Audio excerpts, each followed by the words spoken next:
pasamos la entrega y la defensa del trabajo al jueves que viene, así que si surge alguna inquietud en el medio me escriben y nos conectamos un ratito para charlar de eso. Y quienes lo entreguen antes quedan ya liberados de eso. Después les aclaramos cómo va a ser la defensa, pero lo que hicimos seguramente sea igual que en años anteriores. Seleccionamos 2 o 3 grupos al azar y presentan ellos. No sé cuántos grupos quedaron conformados tampoco para saber si va a haber tiempo de escucharlos a todos, pero bueno, si son muchos, hacemos una selección aleatoria.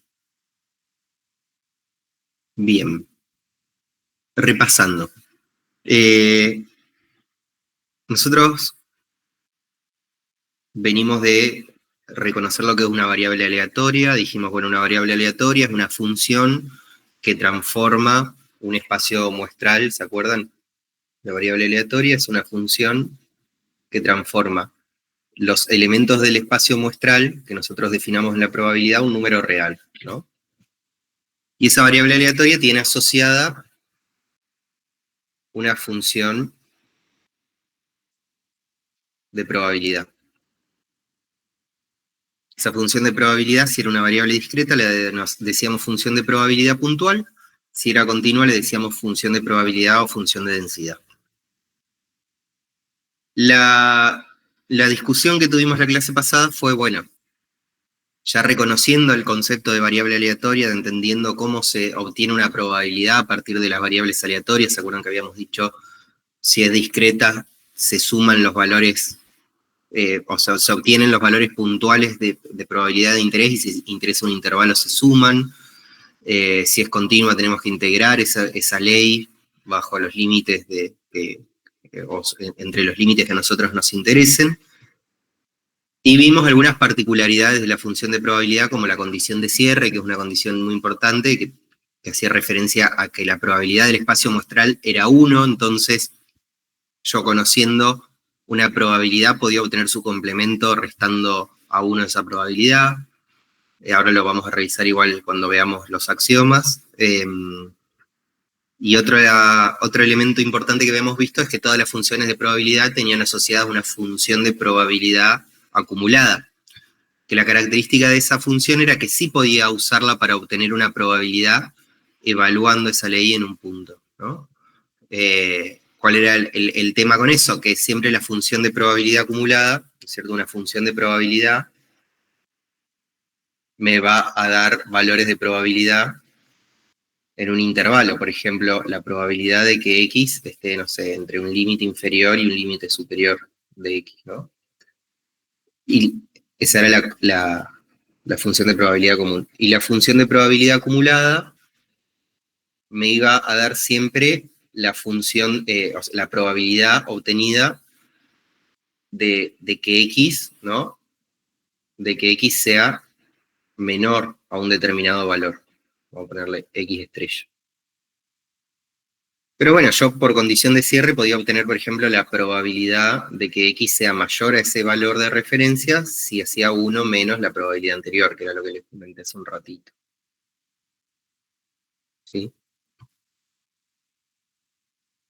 Después de ver eso en la unidad 3, pasamos a la unidad 4, donde ya empezamos a ver un poco más las definiciones conceptuales de probabilidad, los tipos de probabilidad que habían y cómo hallar esas probabilidades. Nos había quedado pendiente de esta unidad algunos temas, que la idea es cerrarlo hoy, para ya la próxima clase empezar con distribuciones de probabilidad. Habíamos definido algunas nociones de probabilidad, habíamos definido el experimento aleatorio como una única, ¿sí? Como una única repetición del experimento, en donde yo, por más de que lo ejecute ese experimento bajo las mismas condiciones, no voy a obtener el mismo resultado. Sin embargo, al repetir muchas veces ese experimento, que era la idea de ese n que tiende a infinito, al momento de repetir muchas veces ese experimento, empiezo a notar cierta regularidad estadística, lo que empieza a definir la idea, o empieza a bosquejar la idea de la probabilidad frecuentista, ¿no? Que es la probabilidad que obtenemos cuando repetimos muchas veces el experimento y vemos cuántas veces ese resultado que a nosotros nos interesa se reproduce con los resultados posibles del experimento.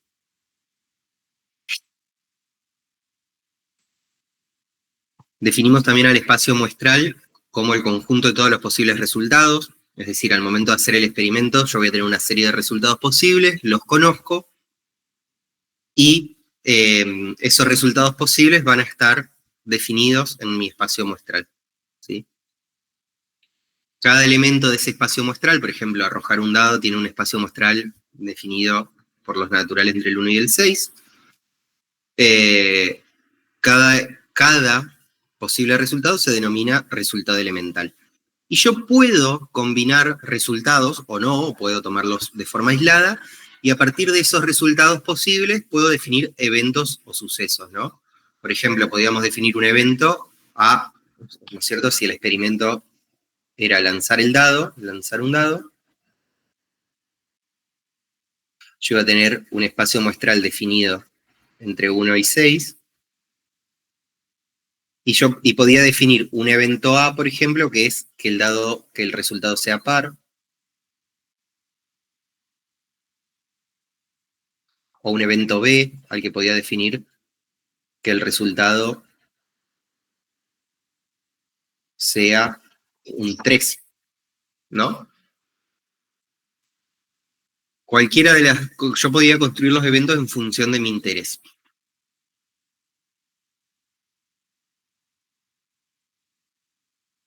Bueno, eso fue un poco más o menos lo que charlamos la clase pasada, y quedamos en esta actividad.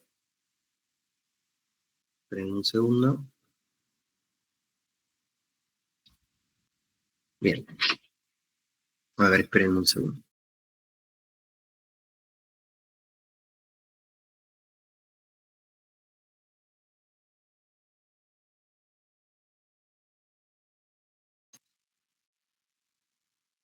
Bien.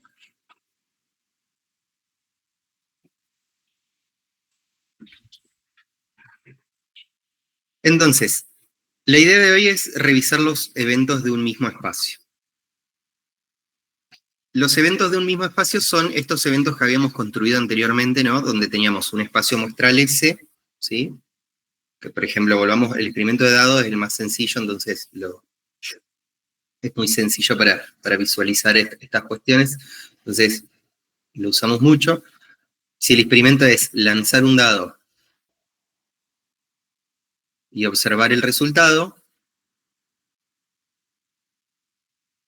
dijimos, yo en mi espacio muestral voy a tener definidos los números del 1 al 6, ¿no?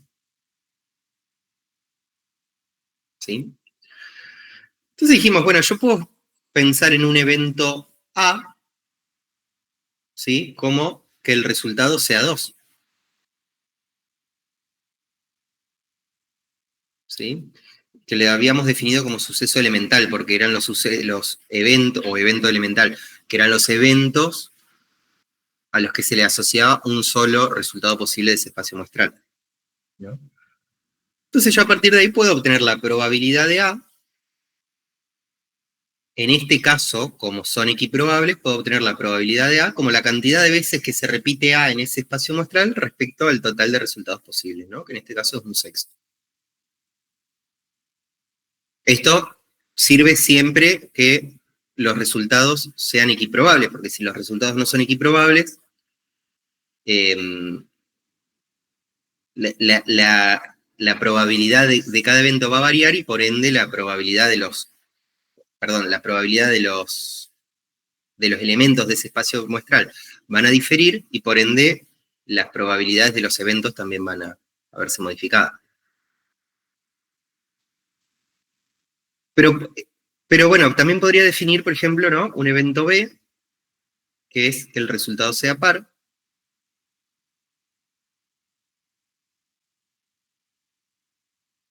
¿sí? Y ese evento B va a contener a un subconjunto de esos elementos del espacio muestral, en este caso 2, 4 y 6. O puedo definir un evento C, que es que el resultado sea como mínimo 3, ¿no? Y ahí voy a tener otro evento que va a ser un subconjunto de ese espacio muestral, que va a estar compuesto por 3, 4, 5 y 6, ¿no? Y así como obtuve la probabilidad de A, puedo obtener la probabilidad de B, por ejemplo, que en este caso es 1/3, ¿no? Y la probabilidad de C, que es 2/3.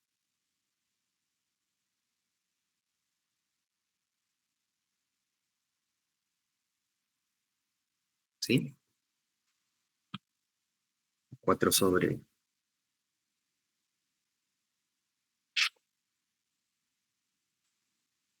Ahora bien, yo puedo hacer operaciones sobre esos subconjuntos del espacio muestral para obtener probabilidades que correspondan a eventos de un mismo espacio. Entonces, yo me podría preguntar, ¿cuál es la probabilidad, ¿no?, de que, acá yo tengo el evento A, y puedo preguntarme, ¿cuál es la probabilidad de que el resultado sea 2?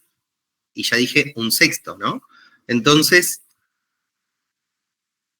podría obtener a partir de ahí la probabilidad de que el resultado no sea 2, es decir, el complemento, o la probabilidad de que no suceda A, ¿sí? Esa probabilidad, si yo defino la probabilidad de A, de A como 1/6, que es la probabilidad de que el resultado sea 2, entonces la probabilidad de A complemento va a ser 1 menos 1/6, ¿no? Que es la probabilidad de que el resultado no sea 2. Otra opción es que yo podría identificar, bueno, cuál es la probabilidad de que suceda un evento u otro, siendo que los dos corresponden al mismo espacio muestral.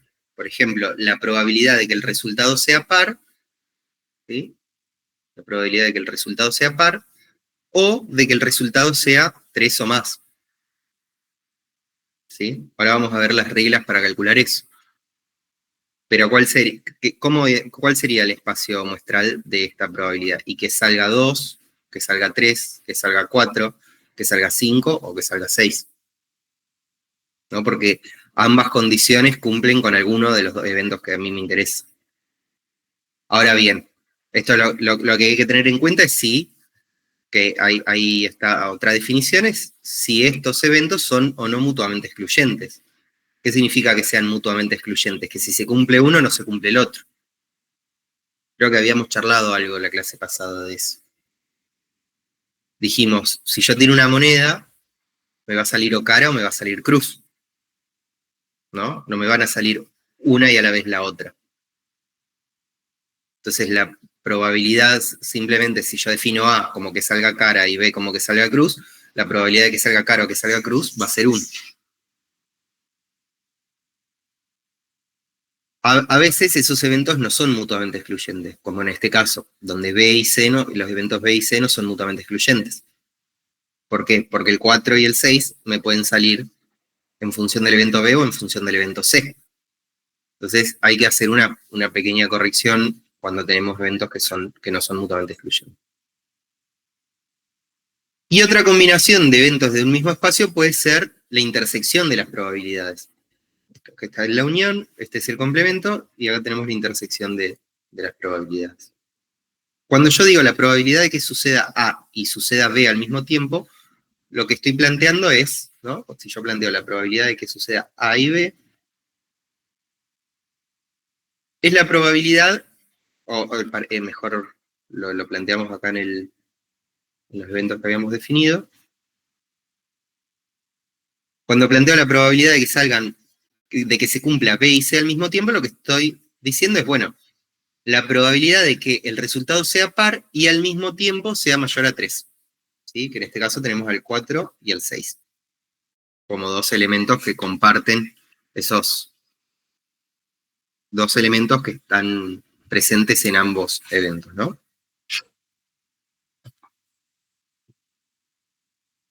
Si esos eventos son mutuamente excluyentes, la probabilidad de que salga A y B al mismo tiempo, ¿no? La probabilidad de que suceda A y B al mismo tiempo es nula, es decir, no existe. Es un evento imposible. Esto nos va a servir para poder identificar cómo operar las probabilidades de acuerdo al escenario, porque si los eventos son mutuamente excluyentes, no pasa nada. O sea, calculo o tomo las probabilidades de que suceda A o B, esto en el caso, ¿no?, para el caso de eventos. Bueno, ahora llegamos. Pero bueno, lo importante es esto, si los eventos son mutuamente excluyentes, la probabilidad de que sucedan los dos al mismo tiempo es nula. Y por ende, eso nos quita algunas operaciones al momento de calcular probabilidades, uniones de probabilidades. Ahora lo vemos con un ejemplo. Vamos con un ejemplo de juguete. ¿Hasta acá alguna duda, alguna inquietud? Bien. Esperen que voy a buscarla.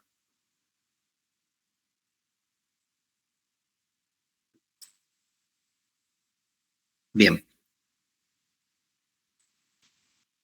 El ejemplo dice, los registros de la unión crediticia indican que de una muestra de 1000, ¿sí? De 1000 clientes, tenemos N1000 clientes,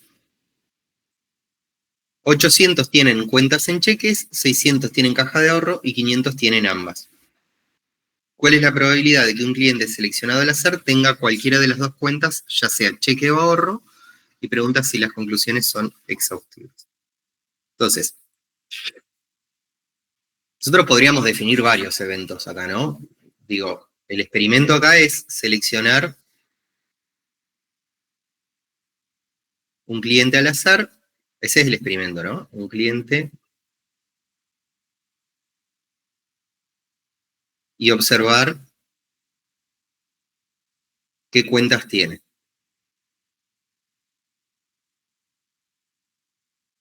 ¿no? Y ese espacio muestral, ¿por qué está definido? Está definido por los clientes que tienen cuenta en cheques, por los clientes que tienen caja de ahorro. O sea, un cliente puede tener cuenta en cheque o puede tener caja de ahorro. Después puede ser que tengan ambas, pero esa es la unión de los eventos, ¿no?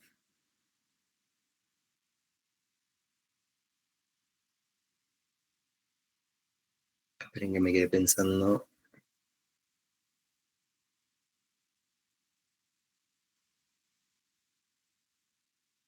Bien. Entonces, yo puedo plantear, lo voy a definir en el espacio muestral, igual, porque es un resultado posible. Cheque y caja. Pasa que es la misma variable, me hace ruido, déjenme que lo reviso a este espacio. Cheque y caja de ahorro. Entonces, yo podría definir un evento A, que es... Hace ruido, ¿no?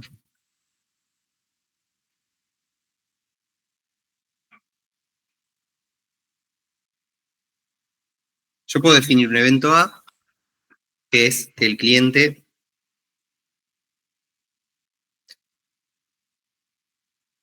tenga cuenta en cheque. Un evento B, que es que el cliente tenga caja de ahorro. Y 500 tienen ambas, lo voy a definir igual en el espacio muestral. Ambas.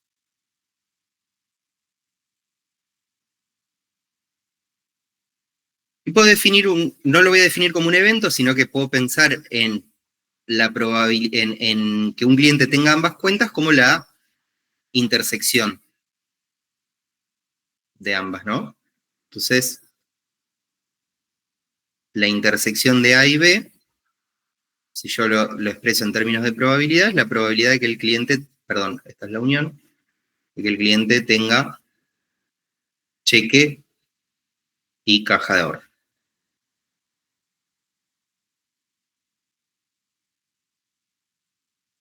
Entonces, de esa muestra de 1000 clientes, 800 tienen cheques, entonces la probabilidad de que un cliente tenga un cheque, una cuenta en cheques, va a ser 800 sobre 1000.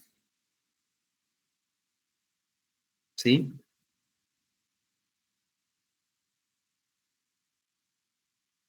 La probabilidad del evento B, que es que el cliente tenga caja de ahorro, va a ser 600 sobre 1000.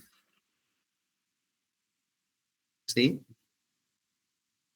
Y la probabilidad de que un cliente tenga ambas, que en este caso lo planteo como la probabilidad de que sucedan A y B al mismo tiempo, es 500 sobre 1000.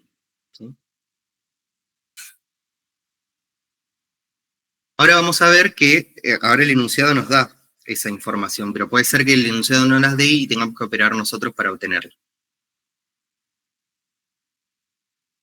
Entonces, ahora la idea es pasar a lo que es el cálculo de las probabilidades como tal, tanto del enfoque clásico, ¿sí? Nosotros podemos obtener probabilidades de 3 formas. Desde el enfoque clásico,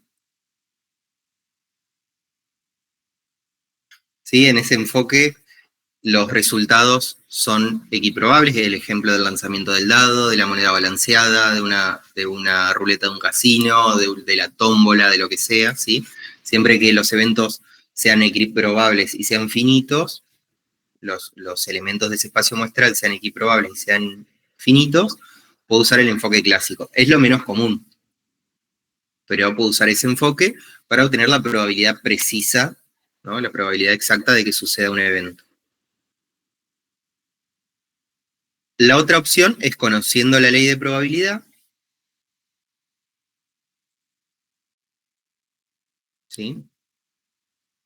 La ley de probabilidad es, por ejemplo, las leyes que definimos la unidad anterior, cuando decíamos que la solubilidad de la sustancia química se comportaba como, no sé, 3i al cuadrado en tal intervalo. Bueno, esa era la ley de probabilidad de ese fenómeno. Es lo menos común, en la práctica uno en general no conoce la ley de probabilidad, sino que la estima. Sí conocemos la ley de probabilidad de ciertos estadísticos, por ejemplo, que es lo que después nos ayuda a hacer inferencia, pero también son estimaciones. O sea, son estimaciones de una ley. Cuando sabemos que se comporta de esa forma, lo que estimamos son los parámetros en realidad de esa distribución. ¿Profe, eso sería una función? Sí, sería la función. Por ejemplo, cuando nosotros dentro de un par de clases vamos a empezar a decir, bueno, el promedio muestral se distribuye normal.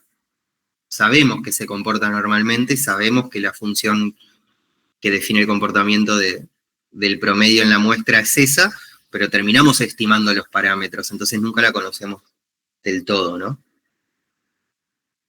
Y la tercera forma de estimar de conocer o de estimar una probabilidad, porque no es lo mismo calcularla, como en el caso del enfoque clásico, que estimarla, como en el caso de las otras dos alternativas, es estimándola a través de n repeticiones, ¿no?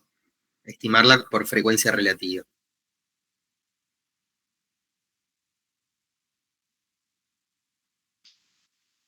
Después hay otros enfoques de probabilidad. Nosotros vamos a trabajar con el enfoque frecuentista, que es esto de repetir muchas veces el experimento y ver qué es lo que sucede y en base a eso estimar la probabilidad como la frecuencia relativa cuando repito muchas veces el experimento. Pero existe, por ejemplo, la probabilidad bayesiana, donde uno ajusta esa probabilidad por una creencia a priori, ¿no? Es como que, bueno, yo pienso que va a pasar tal cosa o que el fenómeno se distribuye de tal forma, entonces a la probabilidad frecuentista la ajusto a través de determinados mecanismos por esa hipótesis o por esa creencia que yo tengo a priori. Juli sabe mucho de probabilidad bayesiana, así que si es un tema que necesitan laburar, le pueden preguntar a él. Pero nosotros vamos a laburar con la frecuencia, con la probabilidad frecuentista, que es la más común, la más usada. Es como también es una discusión que hasta hoy está vigente, ¿no? ¿Cuándo sirve la probabilidad frecuentista, cuándo la bayesiana? Pero bueno, no viene a caso. A la probabilidad frecuentista no le vamos a dar mucha más, no le vamos a dedicar mucho más tiempo.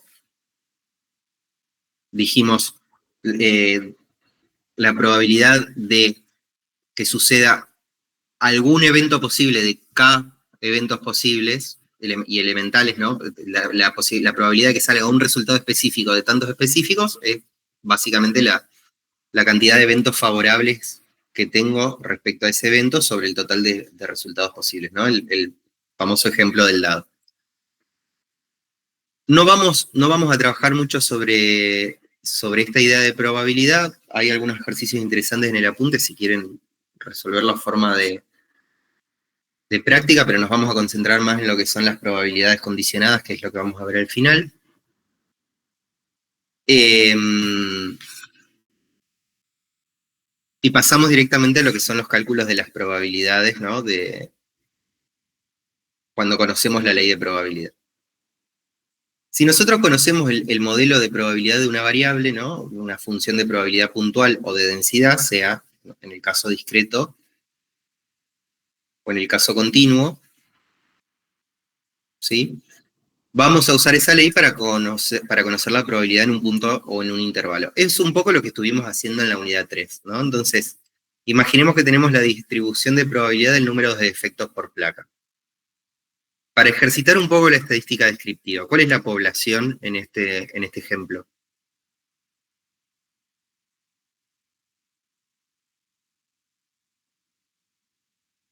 ¿Cuál es la unidad elemental?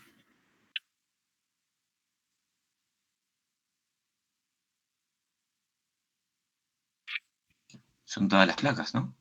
La población, claro, son todas las placas.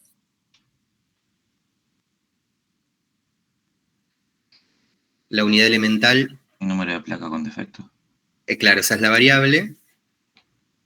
El número de defectos por placa. El número de defectos. Perdón. La unidad elemental es cada placa. La variable, como dijo el compañero, es la cantidad de defectos por placa.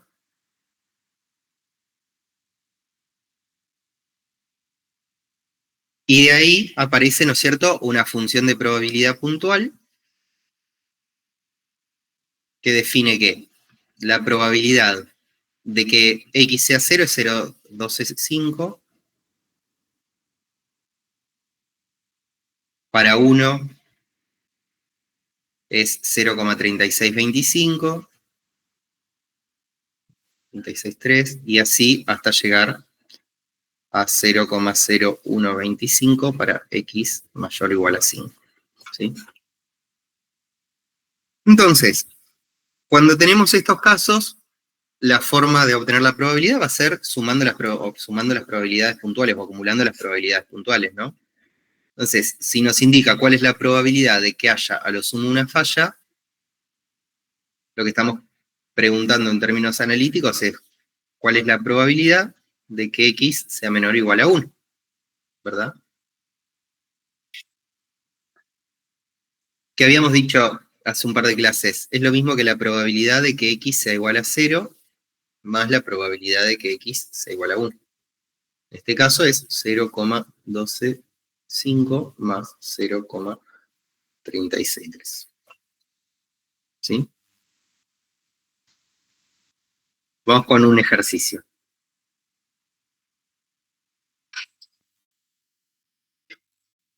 Sobre probabilidades de este tipo.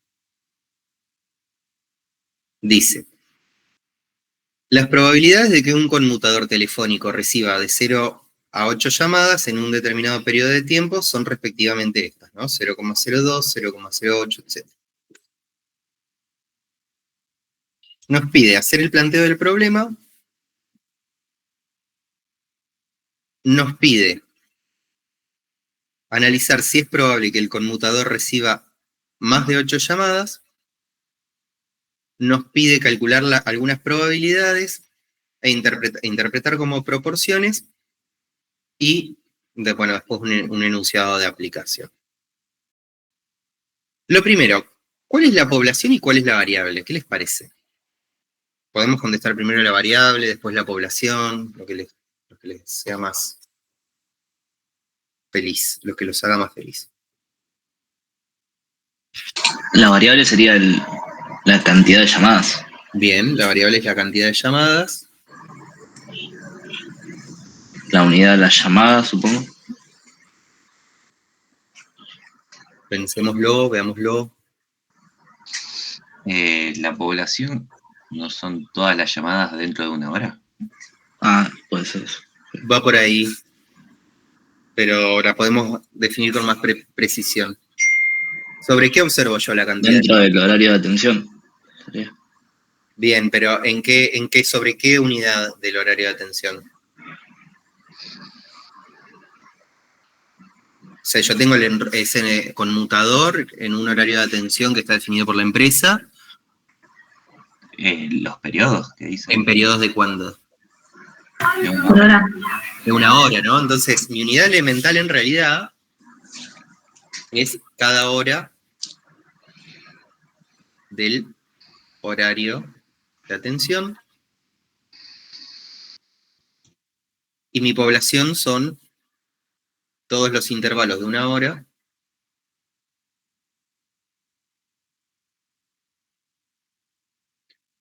durante el horario de atención.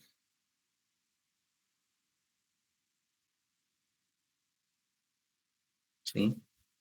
¿Por qué? Porque en realidad yo en cada intervalo observo o cuento cuántas llamadas hubo en ese momento, ¿no?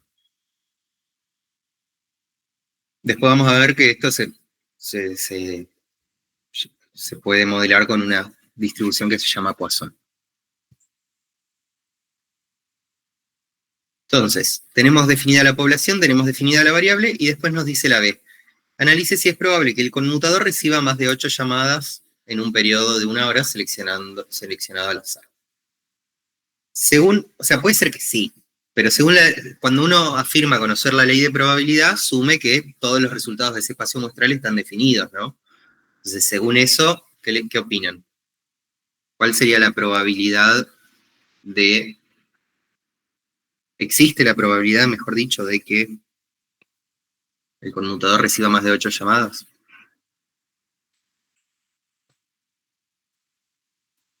Según la ley. Existe, pero no te lo plantea, digamos. Claro, como que no la define.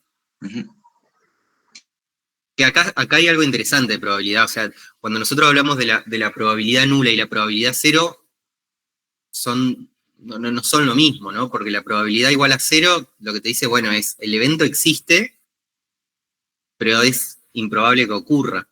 Y bueno, ahí está el tema de redondear a cero, de cómo se construye ese cero, porque si es un evento posible del espacio muestral, por más de que no haya salido nunca, la probabilidad de existencia es cero. Y una probabilidad nula es, bueno, no existe tal elemento dentro del espacio muestral, que sería como algo como lo que pasa acá. Después están los eventos raros, que es que eso ya es como algo más adicional, ¿no? Si yo tomo infinitas intervalos de una hora, y van a empezar a aparecer eventos raros, y seguramente aparezcan quizás más de 8 llamadas. Pero bueno, en la muestra no aparece, entonces no está definido, ¿no? La probabilidad para más de 8 llamadas. Vamos a poner, no está definida. Porque es como ustedes dicen, a ver, nada nos asegura que en el futuro no haya más de 8 llamadas, pero si históricamente, por ejemplo, si esta función de probabilidad se construyó con información histórica y nunca hubo más de 8 llamadas, o vaya a saber, capaz que después de las 8 llamadas por hora el conmutador se corta por alguna razón, no lo sabemos, no está definida, ¿no?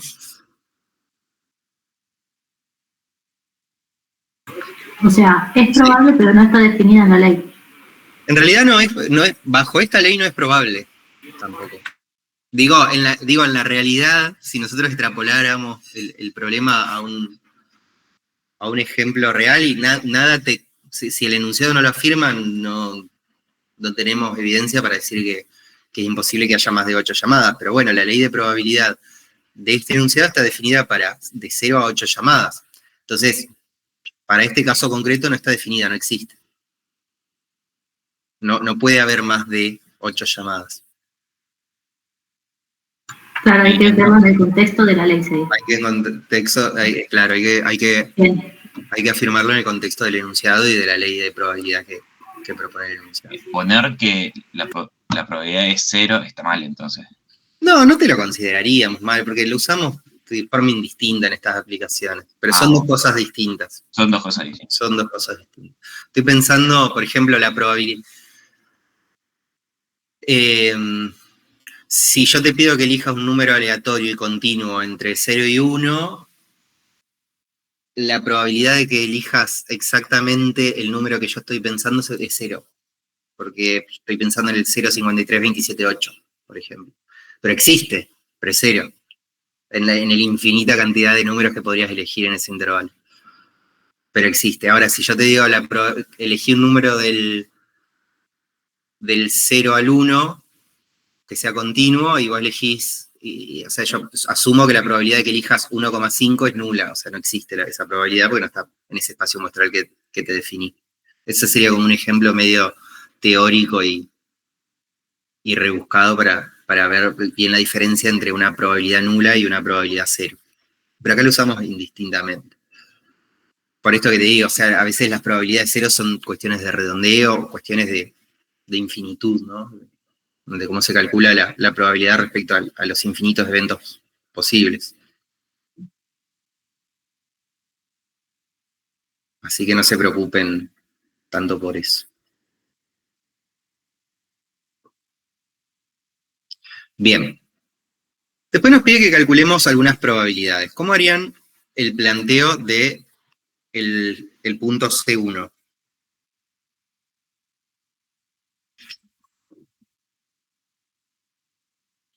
Sería la probabilidad de que X, ¿qué les parece? Tienen que sumar la probabilidad de 0 hasta 3, ¿no? De 0 hasta 3. O sea, la probabilidad de que X sea menor a 4 es la probabilidad de que X sea igual a 0, de que sea igual a 1, y así hasta 3. ¿Que eso cuánto da? 0,02 más 0,08 más 0,45. 15, etcétera, y eso da 0,45. Muy bien. ¿Y la C2? ¿Cómo la plantearían? La probabilidad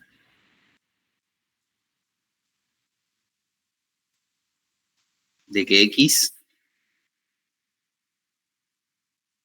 sea mayor o igual a 3. Bien, muy bien, mayor o igual a 3. ¿Por qué no mayor a 3? Como el caso anterior que pusimos menor a 4. Y dice al menos. Al menos, ¿no? Como mínimo, 3 llamadas. Entonces acá tenemos dos opciones. ¿Qué les parece? Sumas todas las probabilidades de 3 hasta 8. Ajá. O a 1 le resta la probabilidad del ítem anterior, ¿no? Bien, muy bien. La probabilidad hasta 2. Ah, hasta 2. Sí. O sea, vos decís que esta expresión, la probabilidad de que X sea mayor o igual a 3, es lo mismo que 1 menos la probabilidad de que X sea menor a 3, ¿no? O menor o igual a 2. Vamos a ponerlo así, se ve mejor quizás. Y esto sería 1 menos la probabilidad de que X sea igual a 0, más la probabilidad de que X sea igual a 1, más la probabilidad de que X sea igual a 2, ¿no? ¿Cuánto da?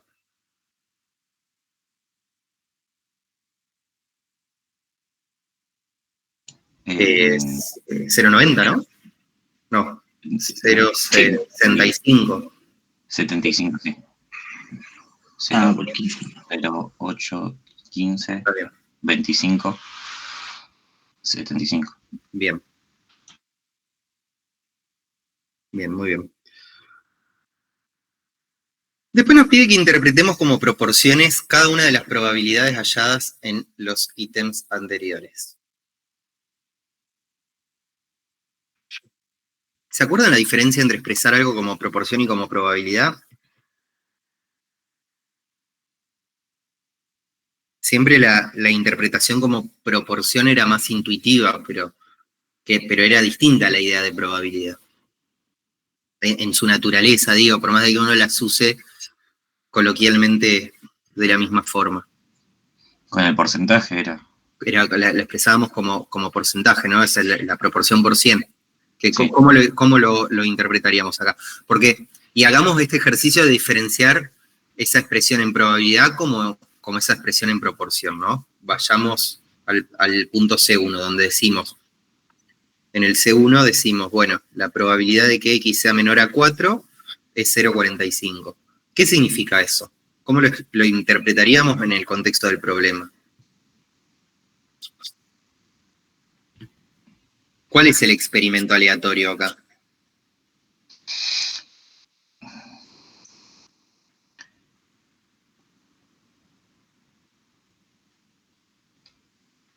Que en una hora de espera haya por lo menos 4 llamadas.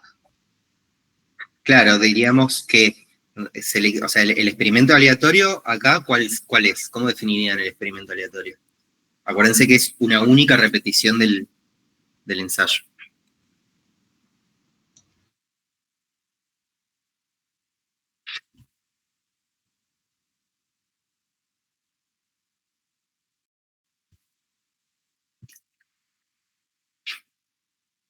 El experimento aleatorio resulta de seleccionar al azar una unidad elemental y observar ese atributo, ¿no? Entonces, en este contexto, uno solo, una sola unidad.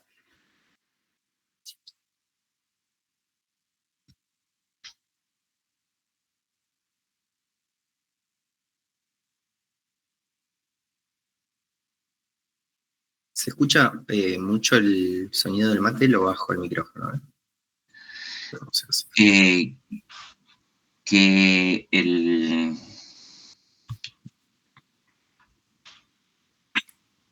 en una hora... En una hora elegida al azar. Ok, en una hora elegida al azar, se espera que haya 4 llamadas. Claro, menos de 4 llamadas. O sea, el experimento aleatorio es seleccionar una hora al azar, ¿no? Sí. El experimento aleatorio es seleccionar o una hora y registrar las llamadas, la cantidad de llamadas. O sea que la probabilidad que haya al menos 4 llamadas. Claro, sería menos de 4 llamadas. Es 0,45. Exacto. La probabilidad de que en una hora al azar, ¿no? Lo voy a anotar así, para que después veamos la diferencia con la proporción. La probabilidad de que en una hora al azar.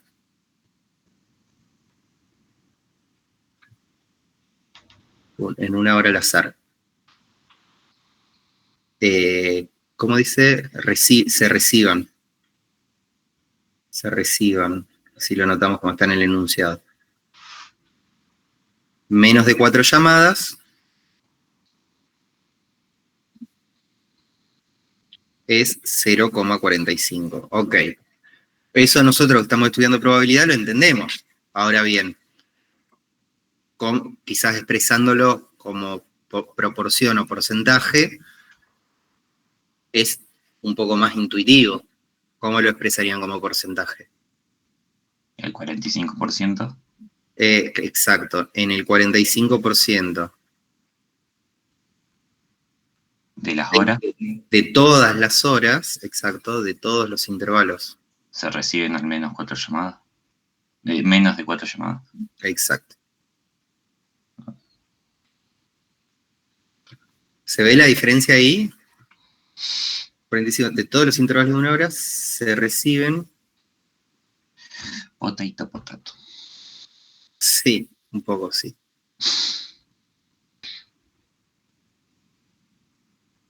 Pero lo importante es eso, es poder reconocer que cuando estamos expresando la probabilidad como una proporción, estamos hablando del universo de estudio, ¿no? Y cuando estamos hablando de una probabilidad, estamos hablando de un evento que todavía no ocurrió, y estamos cuantificando la certeza de que el evento que nos interesa se genere en ese ensayo, ¿no? Después, sí, es un poco potato. Pero bueno, yo lo veo por el lado de que la probabilidad es al azar y el otro te da un valor en todo el intervalo. ¿Cómo? Que la probabilidad lo pusiste como que es al azar. Sí. Porque se supone que los ensayos son siempre al azar. Ok. Y en cambio, cuando lo expresas en proporción, lo pones en todo el intervalo. En todas las repeticiones posibles de ese ensayo sería. Ok. Si yo, cuando lo expreso como porcentaje, ya no estoy diciendo que ejecuto un ensayo, ¿no? O sea, o hago un experimento aleatorio, una repetición, sino que digo, de todas las repeticiones posibles de ese experimento aleatorio, en el 45% se va a producir este evento. Que es la idea intuitiva de porcentaje y la que más, en general, manejamos y comunicamos. Tenía que ver que considerabas el 100% de los casos. Claro, que a veces no existe ese 100% porque si estamos trabajando, por ejemplo, creo que el mejor ejemplo ahí es, o bueno, acá, por ejemplo, si estamos pensando en las horas que todavía no tenemos registro, estamos pensando de aquí a la semana que viene, ahora llegamos al enunciado de un poco eso. Pero ¿se acuerdan que habíamos dicho, si el proceso es estable, si no hay cambios en las condiciones en las que se repiten ese experimento, podemos hablar de las horas, en este caso, de las horas que pasaron y de las que van a pasar también. Pensamos en una población infinita. Pero sí, sería el 100% de los casos de esa población infinita, cuando la expresamos como porcentaje. Más allá de que sea indistinto, es importante si por ejemplo, se pide una probabilidad como proporción o como porcentaje, perdón, como proporción o como probabilidad, porque cambia el enunciado, cambia la respuesta, y como estamos en la materia probabilidad y estadística, es una cuestión teórica a tener en cuenta al momento de responder, por más de que coloquialmente uno la exprese como porcentaje en general, ¿no? O sea, poner una probabilidad como porcentaje cuando se pide una probabilidad está mal. Eso estaría mal. Bien. Ahora, como dice, como proporciones, en el 45% de todos los intervalos, yo también podría poner en el 0,45 de todos los intervalos, pero no tendría sentido, entonces, porque la idea de la proporción es que sea intuitiva. Bien. Y la última consigna nos dice, si se reciben más de 5 llamadas en periodos de 1 hora, se justifica la habilitación de una línea adicional para que los clientes no esperen demasiado. ¿Qué le recomendaría a los responsables del centro de atención? ¿No? Entonces, lo primero que tendríamos que obtener es la probabilidad de que X, ¿qué? Sea mayor a 5. Sea mayor estricto a 5, muy bien. ¿Qué cuánto es? La probabilidad de que sea mayor a 6. La probabilidad de que sea 6, la probabilidad de que sea 7 y la probabilidad de que sea 8. Bien, o sea, 0,19, ¿no? Sí. Entonces, ¿cómo le interpretarían en términos de probabilidad?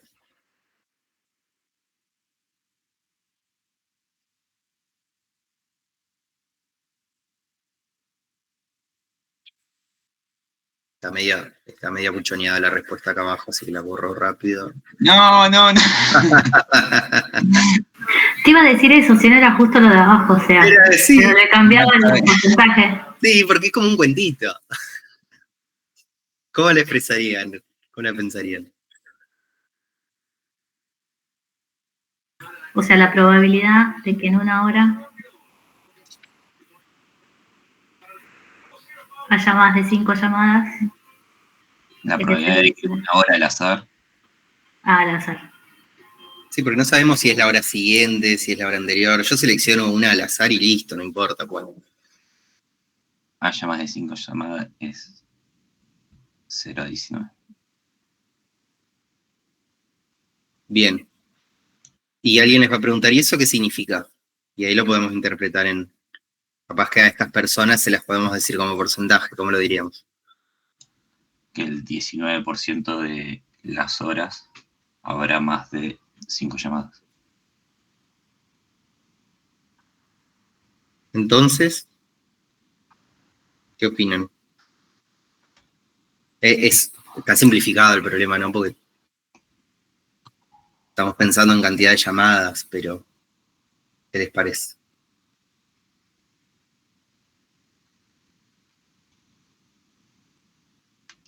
¿Quién se arriesga? No hay respuestas incorrectas, ¿eh? O mejor dicho, no hay una única respuesta correcta.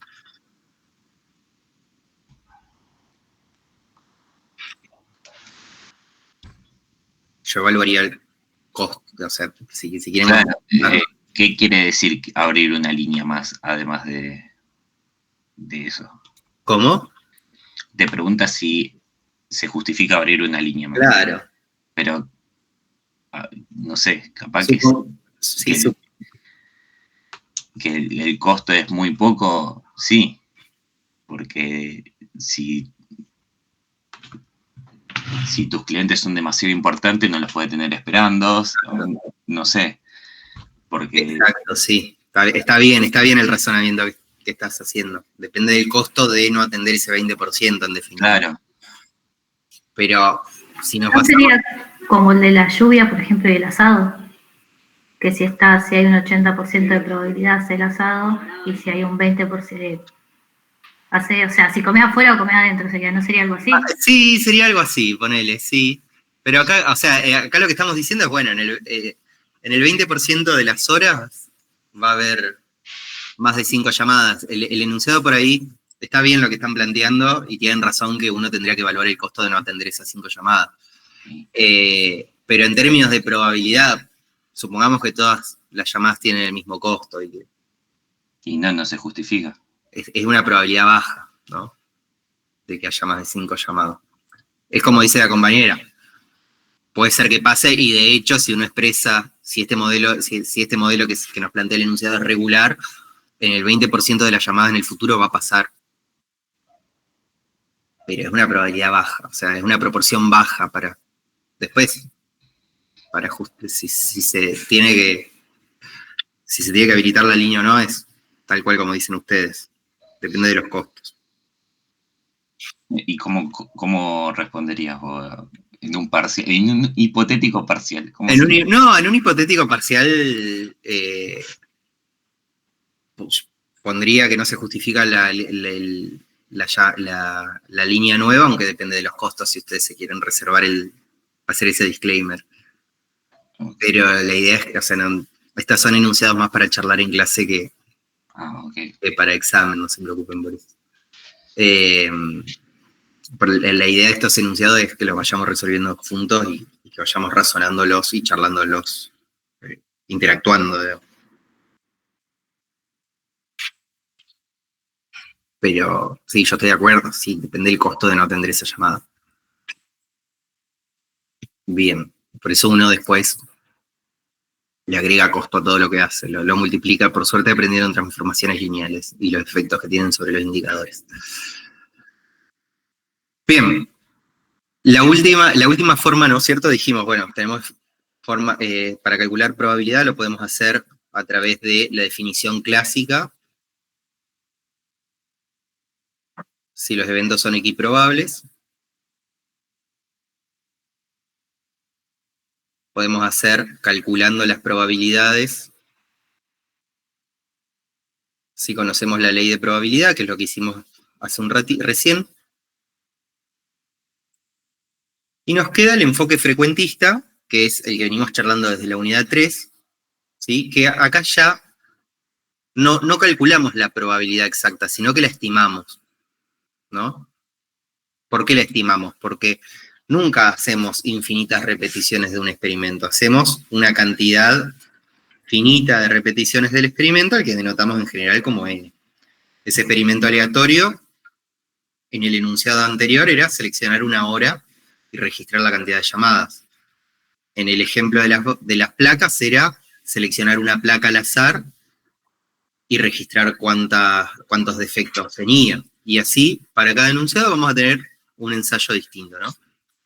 Y ese ensayo va a estar asociado a una variable que se registra. Esta definición ya la vimos, dijimos, cuando veíamos que incrementando el tamaño del ensayo, notábamos que las probabilidades empíricas, que eran las probabilidades resultantes del experimento, ¿sí? En el caso del lanzamiento de la moneda lo habíamos visto, la probabilidad empírica de que salga cara, si yo repito el lanzamiento 10 veces, va a ser la cantidad de veces que salió cara de esas 10 veces que lancé la moneda. Que puede ser que me dé 0,5, que es su probabilidad teórica si la moneda está balanceada, pero puede ser que me dé 0,4, 0,7, ¿no? Por una cuestión de rachas. Entonces, esa estimación de la probabilidad frecuentista va a estar condicionada a la cantidad de veces que yo repito ese experimento. ¿Sí? Y fíjense que acá dice, solo es posible, es decir, solo puedo hacer esa estimación, y acá falta una aclaración, que es que ese experimento se hace de forma aleatoria, ahí aparece la aleatoriedad de vuelta, y está muy relacionado con la muestra aleatoria que hablamos desde la primera clase, que decíamos, si yo tengo que estudiar la calidad de manzanas, ¿no? Tengo que estudiar la calidad de manzanas, no voy a tomar las manzanas que estén o más expuestas al sol, o más cercanas al aire acondicionado, al lugar donde se mantienen. Voy a seleccionarlas aleatoriamente del lugar de donde están, ¿no? Y esta es la misma idea para el experimento. Yo voy a repetir ese experimento en igualdad de condiciones, que eso es lo que condiciona un poco también la azarosidad. Y a partir de esas repeticiones aleatorias y de esas repeticiones que a la vez son suficientes, voy a hacer una estimación. ¿Cuándo es una cantidad suficiente de ensayos? Bueno, va a depender de la precisión que yo quiera de la estimación. Y va a depender también de qué tan raro es el evento que yo estoy estimando, que son dos cosas que vamos a ver en las unidades más cercanas a las de inferencia. Pero está bueno que tengamos el dominio de esas definiciones. ¿A qué me refiero yo con suficientemente grande? Que acá está denotado o mejor dicho, dice que depende de la variabilidad del fenómeno principalmente. Es el famoso ejemplo de los botones en las cajas, ¿no? Si tengo mucha heterogeneidad, voy a necesitar más elementos para poder encontrar ese patrón. Si yo tengo un fenómeno que es súper homogéneo, bueno, no voy a necesitar tantos experimentos. De ahí sale el dicho para muestras un botón. Creo que lo definimos también de otra forma cuando dijimos, si todos pensáramos igual, con hacer una encuesta sería suficiente.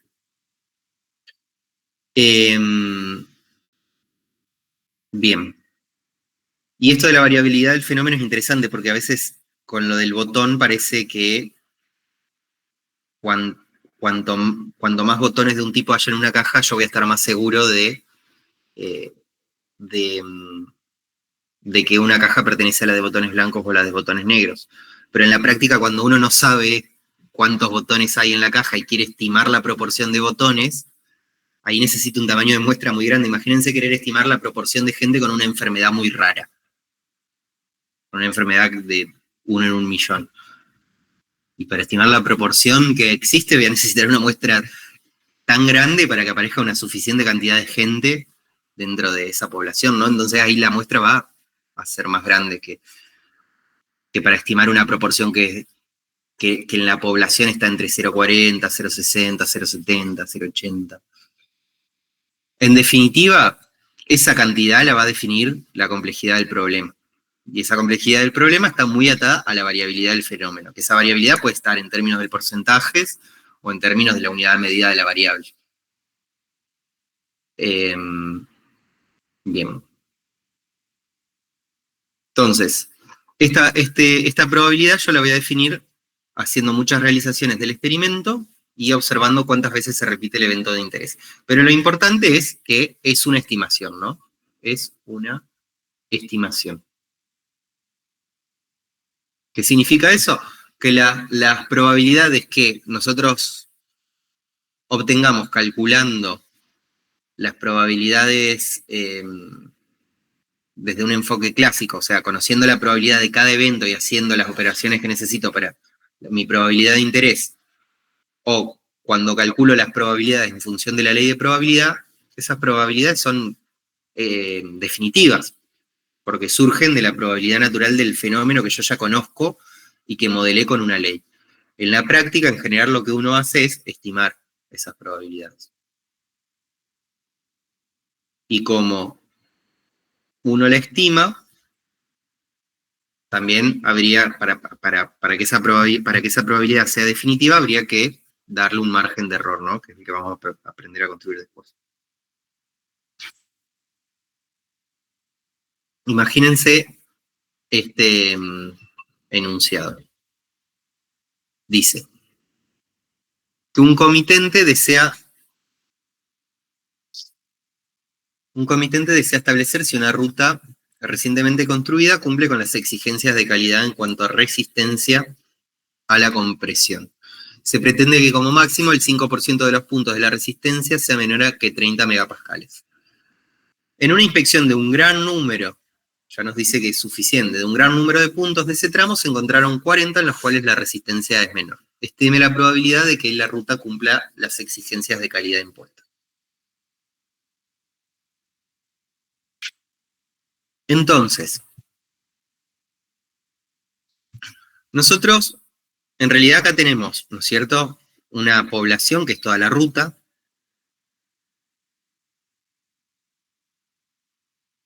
¿Sí? La unidad elemental es cada punto en la ruta.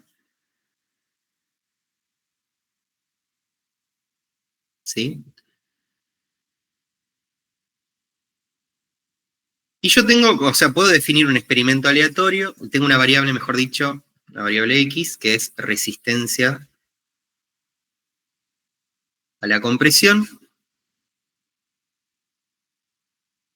en megapascales, ¿sí? Pero que después termino discretizando, ¿no? Es como que aparece una variable Y que es cumple o no cumple. Que es en definitiva lo que le interesa a esta gente. Entonces, fíjense que acá tengo en realidad un espacio muestral que está constituido por los posibles valores de la resistencia a la compresión en cada punto, y yo lo termino discretizando en un espacio muestral que tiene dos elementos posibles, que es cumple o no cumple, ¿no? ¿Cómo harían la estimación para saber si cumple o no cumple? Lo podríamos plantear como la probabilidad de que la ruta cumple, ¿no?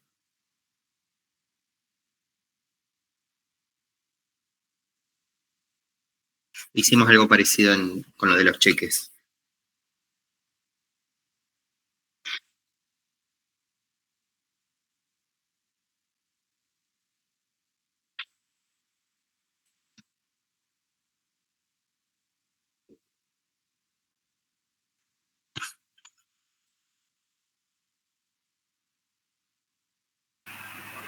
¿No sería 500 menos 40 sobre...? No,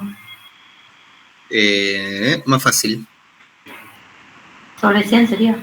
Ah, claro. O sea, ¿cómo? 500 menos 40 No. sobre 100. Sobre 100 no. Vamos a poner acá más fácil. Probabilidad de que no cumple.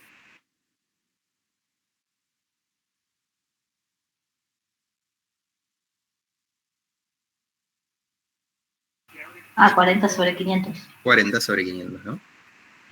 ¿Cuánto de eso? 0,08. 0,08. No sé, el apunte que figura ahí en el campo, ese ejercicio ya está hecho. Puede ser porque después capaz que lo cargué y después lo borré para que lo podamos hacer en clase, pero bueno, si ya lo tienen hecho. Estaba chusmeando justo. Bueno, ya tienen las respuestas. Bueno, no las miren. Si no, buscamos otros ejercicios, le digo. Los vayamos charlando. Entonces, ¿qué les parece sobre las preguntas que hacen acá? ¿Puede concluirse que las pretensiones del comitente son satisfechas? ¿Consideran que la conclusión es preliminar o definitiva?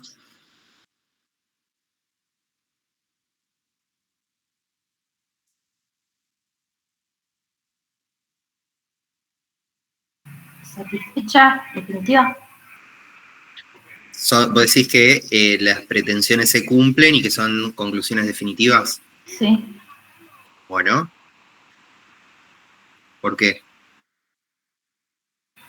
Porque es 0,08, de que es menor a 30. Ah, no, pará, estoy leyendo mal, perdón. Al revés sería. Bien, ok. Disculpa. No, por favor.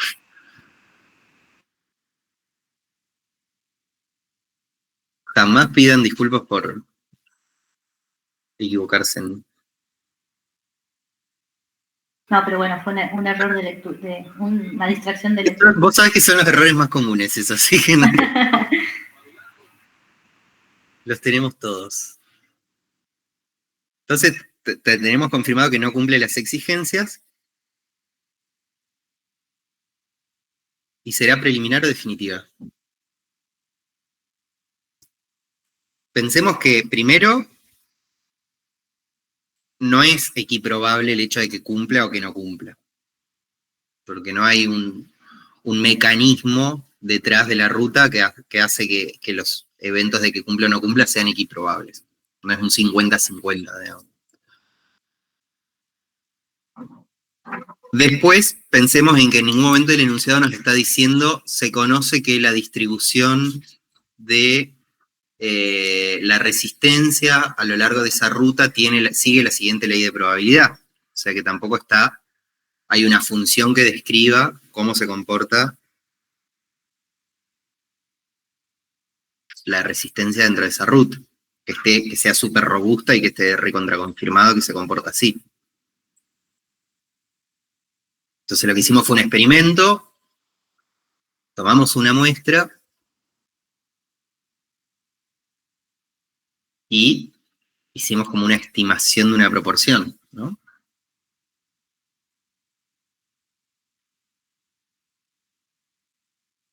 Entonces, ¿es preliminar o es definitiva?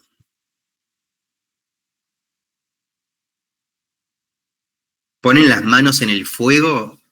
La pregunta coloquialmente es, ¿ponen las manos en el fuego de que es 8% la proporción de la ruta que no cumple? O si les pido que tomen otra muestra, les va a dar un poco de miedo hacer esa afirmación. Porque piensan en que puede llegar a salir otro valor. Yo lo pensé porque la población dice toda la ruta. Si dijera todas las rutas, ¿o no? Sí, ahora estamos trabajando sobre esta ruta en específico, ¿no? Por eso yo dije como definitiva, porque era como sobre Ok, la ruta. pero si... Pensémoslo así, nosotros tomamos una muestra de 500 puntos. Si al menos uno de esos puntos variara, uno de esos 500 puntos lo reemplazo por otro, no tenemos garantía de que vaya a salir el mismo resultado, ¿no?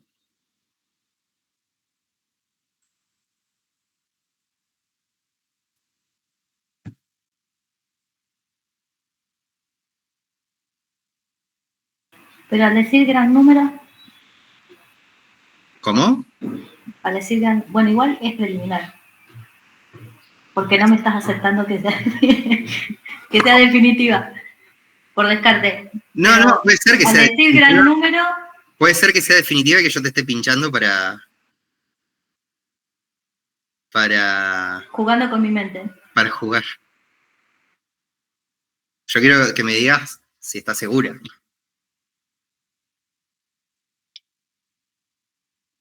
No, segura no.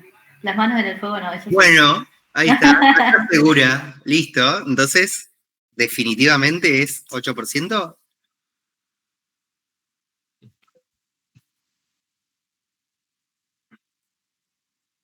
¿Qué les parece el resto?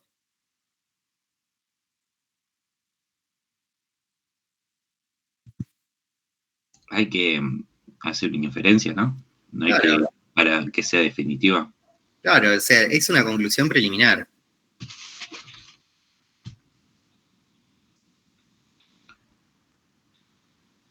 Se toma, como argumento, se toma una muestra y hay margen de error. si tomamos otra muestra,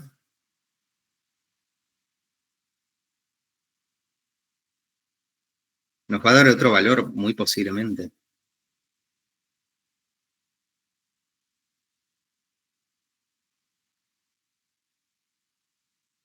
¿No? Nos va a dar otra proporción. Yo tomé de esa ruta, tomé 100 puntitos al azar.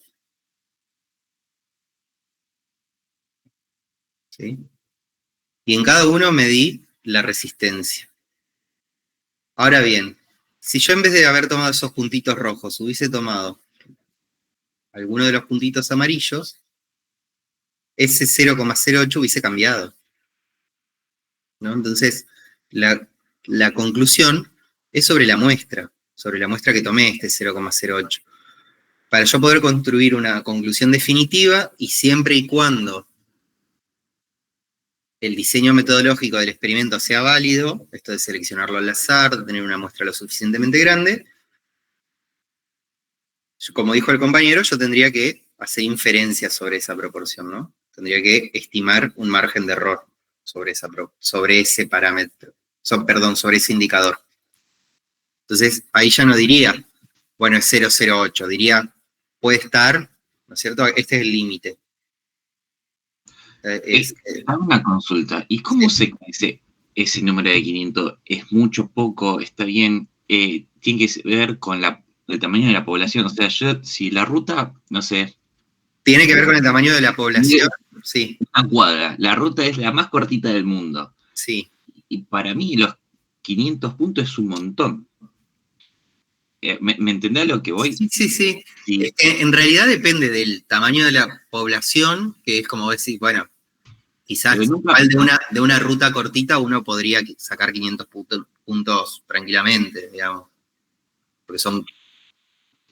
Lo mismo que la vez pasada con la fábrica de tornillos, sí. No me acuerdo, que no me dan un estimado de la población total. Porque a veces es infinita. A eso es lo que voy.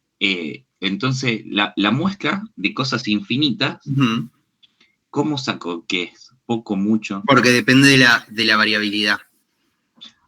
Pero o sea, no nos dicen ni la variabilidad ni la calculamos en este problema. No, acá nos dan, en muchos enunciados nos van a dar el tamaño muestral. Ok.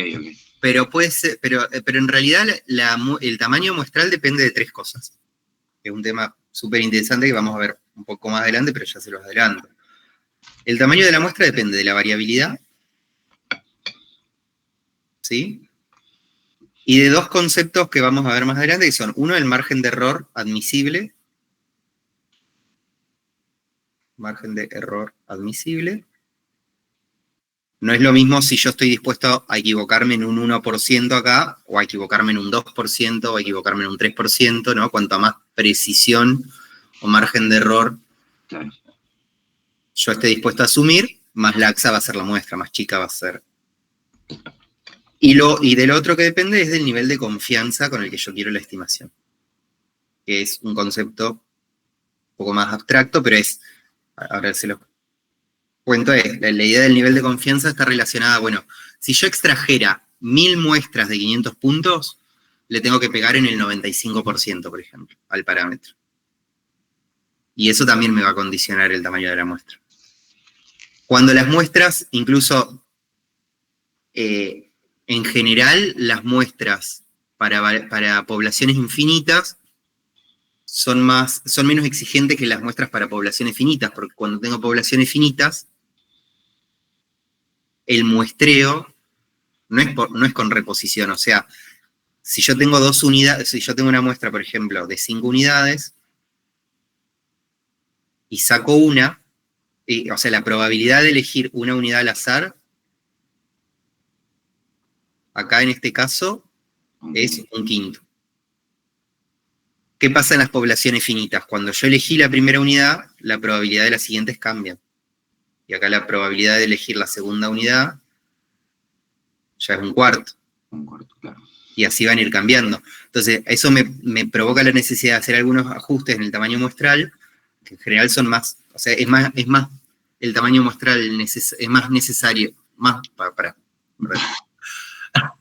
es más, en general, cuando las poblaciones son finitas, y es más, y son poblaciones chicas, es necesario un mayor tamaño muestral para que el estudio sea suficiente.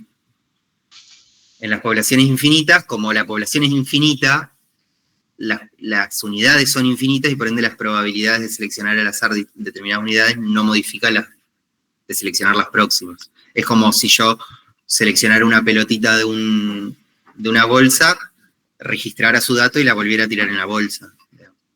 Pero en relación o contestando concretamente tu pregunta, y en esta instancia, el tamaño muestral lo va a definir el enunciado hoy. Dentro de un par de clases nosotros vamos a poder evaluar si es un tamaño muestral suficiente o no. En general, se necesita un dato, que es la variabilidad. ¿Cómo yo consigo la variabilidad si lo que estoy tratando de hacer es una estimación? Es una pregunta que surge mucho. Se supone que yo estoy haciendo una muestra para conocer un dato que no tengo, y la variabilidad en general depende del fenómeno y por ende lo tengo que conocer. Entonces, bueno, ahí empieza una discusión. Puedo usar. Y ahora, una vez que cuando voy a calcular la variabilidad, no es demasiado tarde, ya no sé la muestra. Claro, por eso, cuando calcula la variabilidad, en general ya tomó una muestra. Claro, que entonces, si me da mucha variabilidad, tengo que volver a sacar otra muestra. O claro, tengo que enviar la muestra. No tendría sentido, ¿no? Entonces lo que se hace en general son los famosos pretest, por ejemplo, que es, saco una muestra, si no conozco nada del fenómeno, si no conozco nada del fenómeno, tomo una muestra más pequeña, más barata, y con eso hago una estimación de la variabilidad, y con esa estimación de la variabilidad tomo la muestra del tamaño suficiente, que es costoso. Okay. La otra opción es con estudios previos. Si yo conozco el fenómeno, depende del tipo de fenómeno también. ¿No está estandarizado esto? ¿No hay una tablita que me diga si la variabilidad es tanto, sacas una muestra de tanto? Sí, incluso hay calculadoras, mirá, a ver.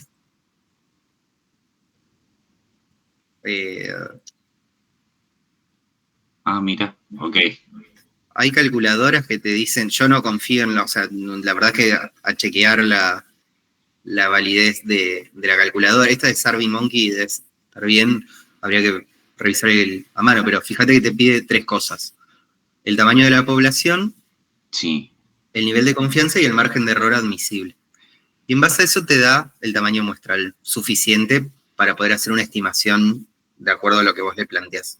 Nosotros vamos a ver algunas fórmulas igual después. Ok. Después vamos a ver algunas fórmulas y vamos a ver cómo llegamos al tamaño de n. Perdón, y una aclaración más.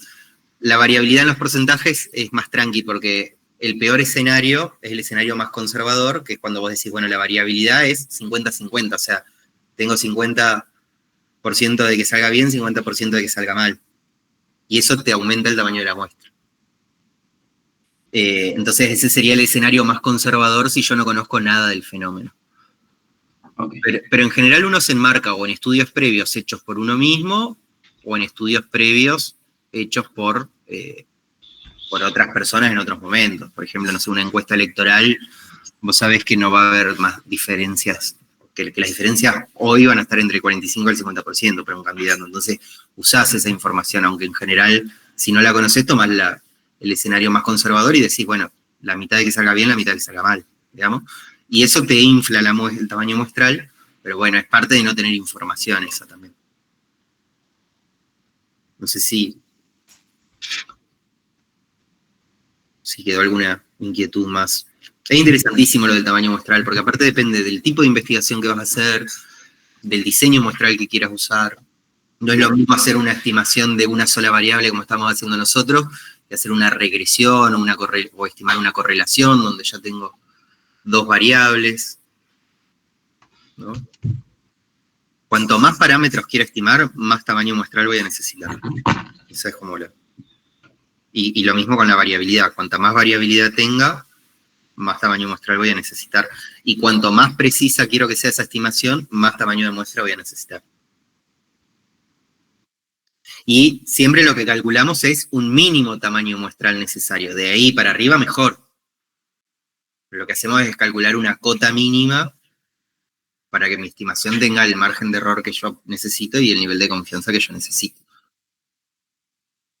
Después, bueno, nunca los cálculos son tan precisos porque tampoco tenemos esa información de forma precisa en la práctica. Esto de la variabilidad que yo te digo, hacemos un preestudio o tomamos estudios previos y esa variabilidad no es la misma del fenómeno. Pero bueno, es un proxy. ¿Sí? Bien. Sobre los axiomas de probabilidad ahora.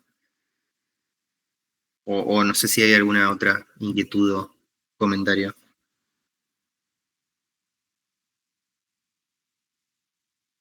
Bien. Bueno, los axiomas de probabilidad nos dan algunos fundamentos para poder operar con eventos que son parte de un mismo espacio muestral, ¿no? Entre otras cosas. Lo que nos dicen los axiomas son que para cualquier suceso la probabilidad va a ser mayor o igual, para cualquier suceso definido en ese espacio muestral, ¿no es cierto? Su probabilidad va a ser mayor o igual a 0, esto ya lo comentamos. Lo que denominábamos antes como condición de cierre también, la probabilidad de un evento del espacio muestral va a ser 1. Y después, otro axioma que es muy importante y que nos va a servir mucho para operar eventos es este con el que ya venimos trabajando, que es la probabilidad de que suceda uno u otro evento va a ser la suma de las probabilidades. Lo hacíamos, ¿no es cierto?, cuando, por ejemplo, planteábamos, en este caso, ¿cuál es la probabilidad? ¿Qué es M.E? Mutuamente excluyente, perdón. Ah, ok. Lo veíamos, por ejemplo, cuando lanzábamos el dado y decían, bueno, ¿cuál es la probabilidad de que salga par o que salga impar? ¿No? Tenemos 50-50, entonces la probabilidad de que salga par o impar va a ser la suma de esas probabilidades de cada evento individual. Siempre y cuando sean mutuamente, ahora lo vemos con un ejemplo, mutuamente excluyentes. Cuando son mutuamente excluyentes, que teníamos el diagrama de Venn, ¿no es cierto? Usábamos para representar a los eventos que... Yo lo comenté hace un tiempo, pero hace un ratito más arriba, pero no les pregunté si lo habían visto. Creo que tienen una materia de lógica o de álgebra, ¿no? Sí, sí. Está. Entonces, cuando los eventos son mutuamente excluyentes, ¿sí? Lo representamos en el diagrama de Gantt, en ese diagrama de Venn, perdón, no hay ninguna intersección. Entonces ahí sí es sencillo sumar esos eventos, ¿no? Por ejemplo, en el lanzamiento de dados, yo podría tener un evento A que sea el resultado es mayor a 3, y otro evento B que sea el resultado es menor o igual a 2, ¿no? Entonces, en el evento A tendría el valor 4, 5 y 6, y en el evento B tendría el resultado 1, 2, y me quedaría el 3 acá afuera, ¿no? Y que sea menor o igual a 2 o que sea mayor a 3 son dos eventos, ¿sí? que son subconjuntos del mismo espacio muestral, que son los resultados posibles del dado. Y si yo quisiera sumar la probabilidad de que salga el evento A, ¿no es cierto?, la probabilidad de que el resultado sea mayor a 3, o, ¿sí? Acuérdense que se lee como o que el resultado sea menor a 2, menor o igual, perdón. Si esos eventos son mutuamente excluyentes, como este es el caso, lo podemos resolver sumando esas probabilidades. ¿Sí? Que en este caso sería 3/6, ¿no? 3/6 más 2/6. ¿Sí? ¿Qué es lo que pasa si los eventos no son mutuamente excluyentes? Como en el caso de estas personas que tenían distintas cuentas bancarias y podían tener más de una a la vez. Si esos eventos no son mutuamente excluyentes, a ver si lo encuentro por acá.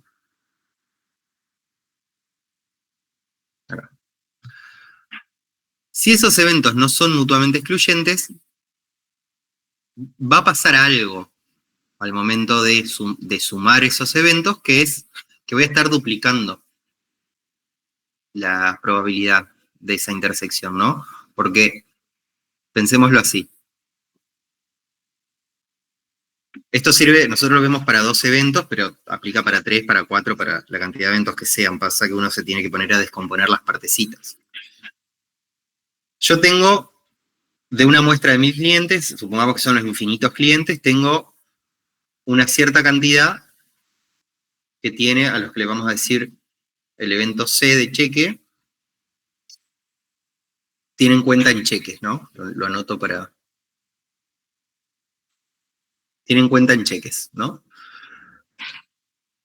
Si fuese mutuamente excluyente tener cuenta en cheques de tener cuentas cajas de ahorro, ¿no?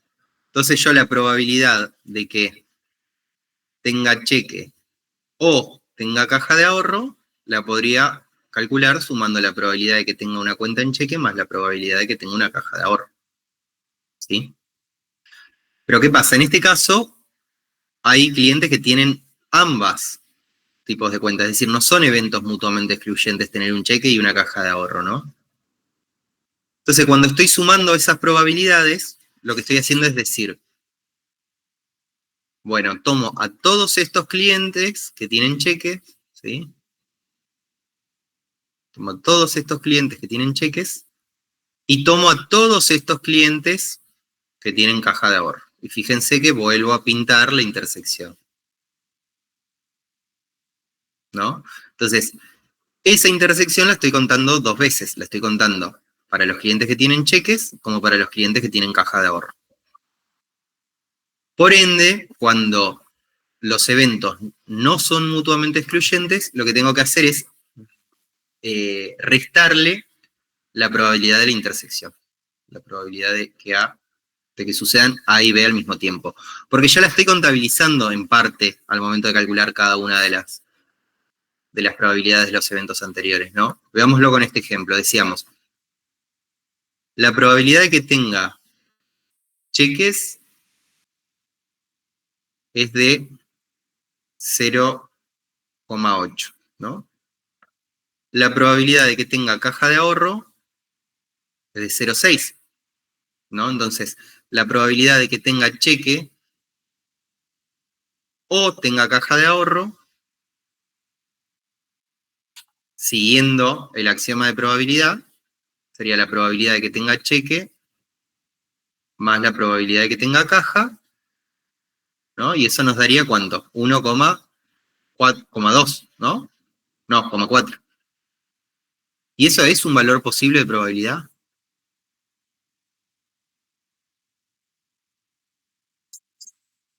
No, No. va de 0 a 1, ¿no? Claro, va de 0 a 1, tal cual.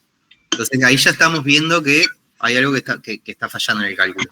¿Qué es lo que está fallando?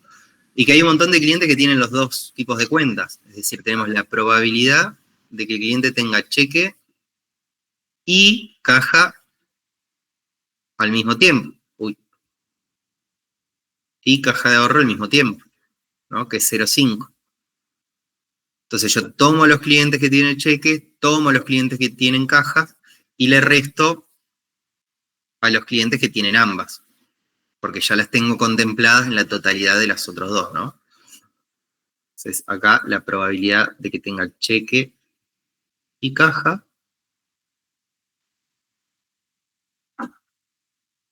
entonces nos queda 0,8 más 0,6 menos 0,5.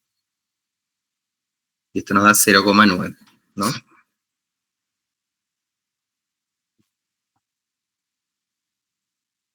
Se ve que existe algún otro tipo de cuenta porque nos queda no nos cierra la condición de cierre, no nos... Pero esta es como la referencia de lo que hay que tener en cuenta al momento de que los eventos no son mutuamente excluyentes, ¿no? O sea, si son mutuamente excluyentes, a manera de repaso, la probabilidad de la unión de 2 eventos va a ser su suma.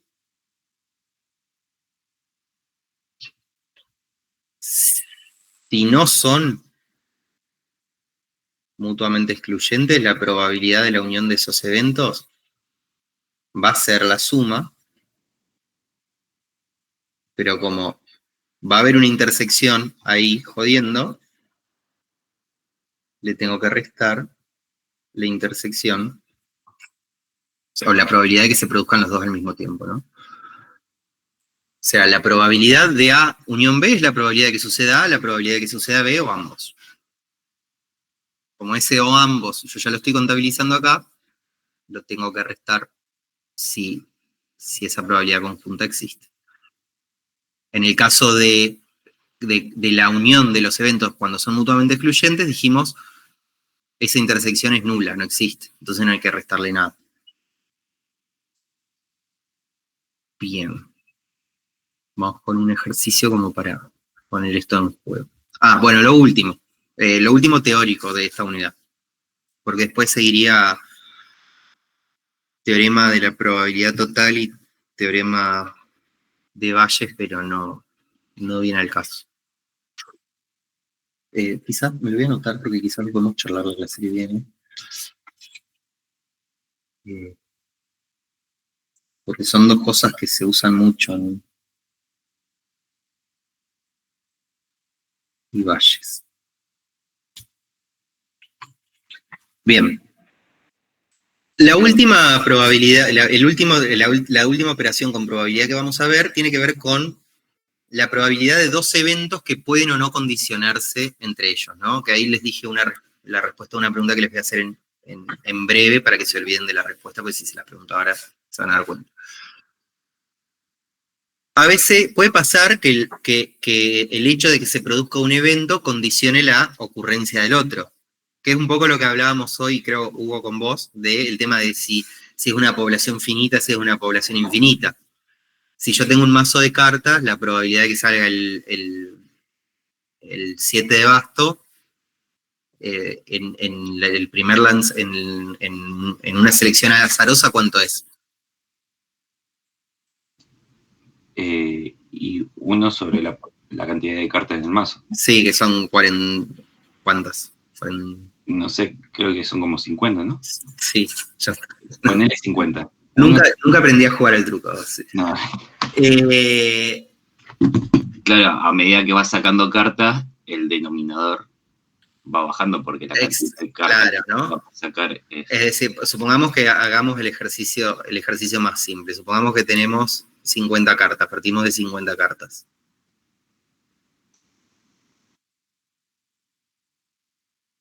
¿No es cierto? A mí me interesa un evento, por ejemplo, yo podría tener un evento A1 que es en la primera extracción.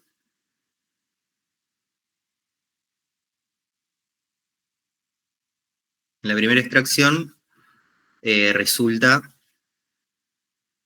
el 1 de espadas, no sé. ¿No? Y un evento A2 que es en la segunda extracción,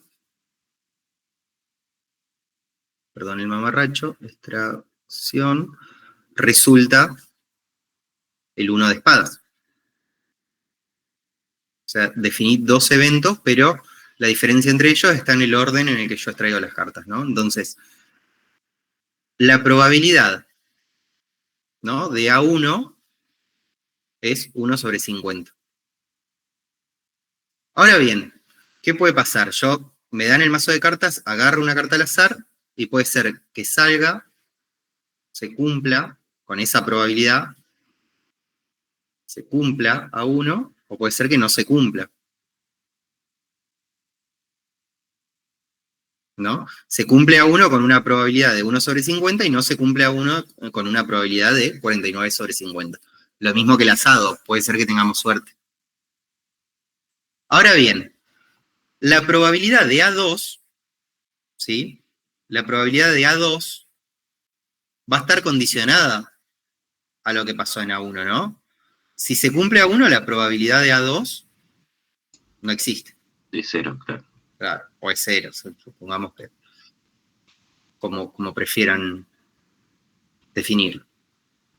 Ahora, si no se cumple A1, la probabilidad de A2 dado, acá sería, lo anotamos acá de la misma forma, en el caso de que se cumpla 1, la probabilidad de A2, dado que se cumplió a 1, no existe o es 0.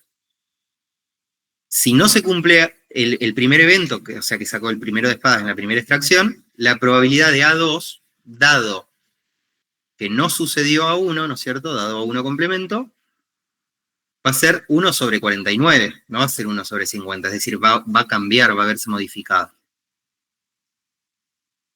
Para estos casos aparece la idea de probabilidad condicional, que es cuando la probabilidad de un evento cambia sabiendo, cuando nosotros ya tenemos información de que pasó otra cosa. ¿Sí? Lo aplicamos todo el tiempo, aunque no lo crean, cuando, por ejemplo, dividimos por grupos, hacemos un análisis por grupo, lo que estamos viendo es una probabilidad condicionada, porque decimos, en este grupo pasa tal cosa, el porcentaje es tanto, en este otro grupo el porcentaje es tal otro. ¿No? ¿Qué es lo que dice esta expresión? Lo que nos dice es, bueno, la probabilidad de que se cumpla un evento A, sabiendo que ocurrió el evento B, es decir, ya sucedió,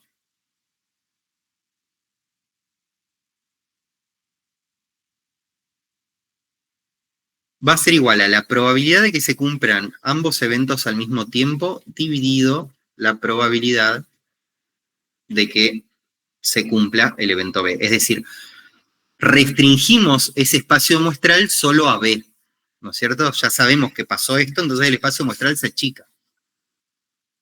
Porque hay casos que contemplábamos antes de hacer el estudio que ya no lo necesitamos contemplar porque ya sabemos que esto ocurrió, ¿no?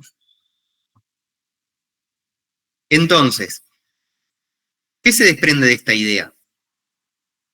Se desprende que nosotros aprendimos a calcular la probabilidad de A unión B como la suma de las probabilidades y teníamos que restarle la intersección de las probabilidades si no eran mutuamente excluyentes, pero nunca vimos cómo obtener esas probabilidades de la intersección. Pero de acá, de esta fórmula, deducimos que la probabilidad de la intersección de los dos eventos va a ser igual a la probabilidad de que suceda un evento dado que sucedió otro por la probabilidad del otro, ¿no?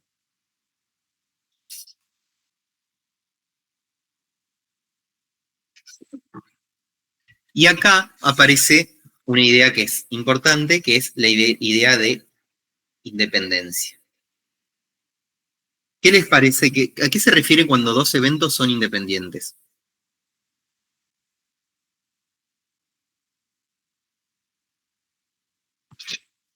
Que uno no depende del otro. Que uno no depende del otro, uno no afecta al otro, ¿no?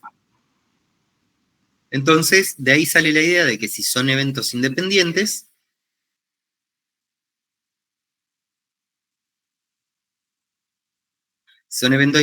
la probabilidad de A, dado que ocurrió B, ¿a qué sería igual? En definitiva. O sea, a A no le interesaría si ocurrió o no. No le interesa, sí. La probabilidad de A. A la probabilidad de A. Por la probabilidad de B. Claro, eso es esto. Claro, la probabilidad de A. Pero es lo que, o sea, a eso quería llegar. Como los eventos son independientes, es decir, uno no afecta al otro, la probabilidad de la intersección de los eventos va a ser la probabilidad de A por la probabilidad de B, ¿no? Es decir, el producto de la probabilidad de ambos eventos, siempre que sean independientes, y solo si son independientes, me va a dar como resultado la probabilidad conjunta de que sucedan los dos al mismo tiempo.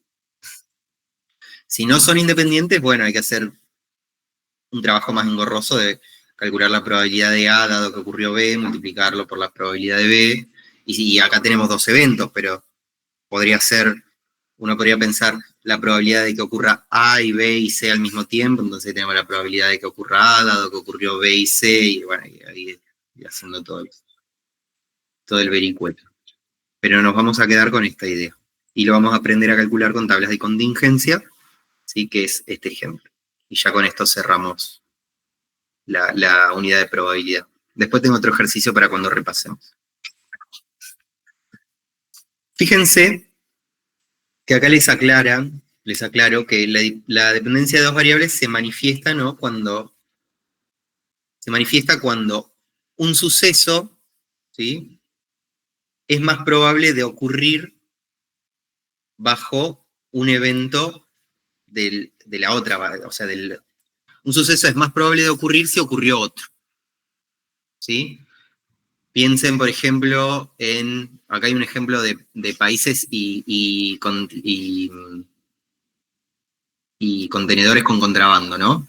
Pero piénsenlo como, por ejemplo, si uno piensa en la probabilidad de seleccionar un hogar, que esto viene de trabajos prácticos de años anteriores. La probabilidad de seleccionar un hogar al azar y que no tenga agua potable va a estar condicionado, por ejemplo, a la región donde se selecciona ese hogar al azar. Entonces, si yo digo, bueno, la probabilidad de seleccionar un hogar al azar y que no tenga agua potable en el Cuyo, en el noreste o en el noroeste, va a ser distinta a la probabilidad de seleccionar un hogar al azar en la región centro y que no tenga agua potable, ¿no? Vienen los datos de los trabajos anteriores, no me acuerdo los porcentajes, pero variaba bastante. Entonces, eso implica que esas variables son dependientes, es decir, hay una, no quiero decir correlación, pero es un término con el que todos estamos más o menos amigados, hay una asociación entre ambas variables o entre los distintos sucesos, ¿no? Entonces, imaginémonos acá que se quiere obtener la probabilidad de que un contenedor contenga contrabando, ¿no es cierto? Nosotros tenemos un ensayo que es seleccionar un contenedor al azar, ¿sí? Seleccionar un contenedor al azar y evaluar el país de origen y si tiene o no contrabando. ¿Sí? Entonces tenemos un espacio muestral S que está definido por qué. Porque viene del país A, son pares de posibilidades, ¿no? Que venga del país A y que tenga contrabando. Puede ser que venga del país A y no tenga contrabando. Puede ser que venga de otros países, tenga contrabando, y puede ser que venga de otros países y no tenga contrabando. En ese, ¿no? Ese es mi espacio muestral, son las posibilidades a las que los resultados posibles del espacio muestral.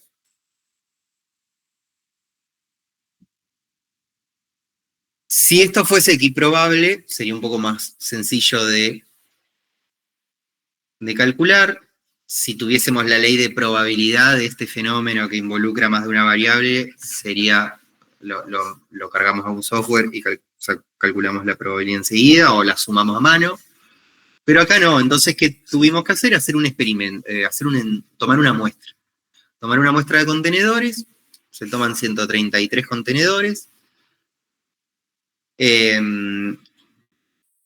y de esos 133 contenedores se evalúa el país de origen y si tiene o no contrabando.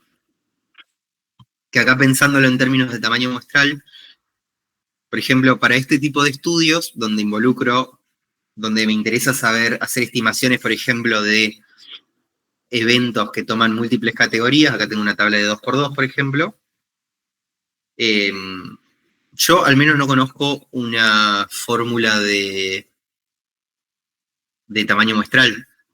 O sea, no hay heurísticas, por ejemplo, hay una heurística que te dice, bueno, si tenés poca plata, que sea 5 por la cantidad de combinaciones posibles. Hay otra heurística que te dice, bueno, si podés que sean 10 por la cantidad de combinaciones posibles. Acá tenés 4 combinaciones posibles, entonces con 40, entre comillas, sería suficiente, pero después te das cuenta que no, que necesitas más, y ahí aparecen discusiones que hasta el día de hoy no están saldadas. Es interesantísimo lo del tamaño muestral, y el muestreo en estadística es una disciplina por sí misma. Nosotros lo vamos a ver para algunos ensayos, para diseños simples, un diseño aleatorio, por ejemplo. Pero lo pienso en una encuesta, que es lo más difícil. Las encuestas que son multipropósito. La justificación, entren por ejemplo a la metodología de INDEC y las encuestas que justifican el tamaño muestral están como, no digo tiradas de los pelos, pero justifican mucho ese tamaño muestral y uno termina leyendo y termina diciendo, bueno, es lo que aprendimos en estadística 1 ahora cuando lo veamos, pero por grupitos.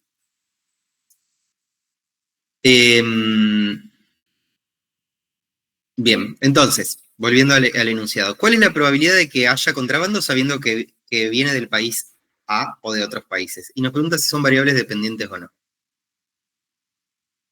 Calculemos algunas probabilidades antes como para hacer el ejercicio y recordar el tema. Vamos a denominar, el evento A va a ser que venga del país A. El evento O va a ser que venga de otros países, el evento C va a ser que tenga contrabando y el evento N va a ser que no tenga contrabando, ¿sí? Entonces yo acá puedo obtener, por ejemplo, ¿cuál es la probabilidad de seleccionar un contenedor al azar y que venga del país A? Díganmela como fracción si quieren.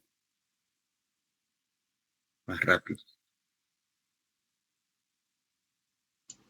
33 sobre la cantidad de contenedores, sobre 133. 33 sobre 133 es una probabilidad, no es la probabilidad de que venga del país A. La anoto acá abajo porque la vamos a usar. ¿Cuántos continentes? Mirá, ¿cuántos continentes? 93. 93, claro, 93 sobre 133. Estamos suponiendo, ¿no?, que los totales no son fijos, no es que tomamos cierta cantidad del país A o cierta cantidad del país B, sino que seleccionamos al azar tantos contenedores y nos tocó esto. Esa sería otra opción. Yo defino los totales por fila o por columna y tomo hacia adentro de cada grupo una cantidad aleatoria. ¿Y Hugo, qué es 33? No, disculpa, ahí dice 93 sobre 133. No, dice 99, pero porque me confundí. Pero es 93. Es 93, sí. Ah, está, gracias. Lo elijo, por favor. ¿Qué sería, Hugo, 33 sobre 133? Los contenedores de contrabando. Los contenedores de contrabando y qué más.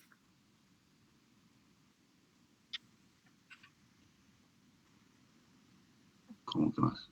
O sea, es la probabilidad de que tenga contrabando, Claro. Y algo más. Y que venga del país A, ¿no? Ese era el país. Y ahí tenemos la cantidad de casos que cumplen con ambas condiciones dividido el total de casos. Bien. Les hago una pregunta pava. ¿Cuál es la probabilidad de que venga del país A o de otros países? La de otros países sería 40 sobre 133. Ajá. ¿Y la otra? Era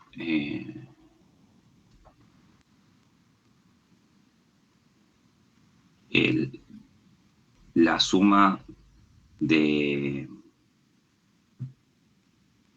la probabilidad de A más la probabilidad de otros países. ¿Y cuánto da? Da Por condición de cierre. 1. 1. ¿No? O sea, o va a venir del país A o va a venir de otros países.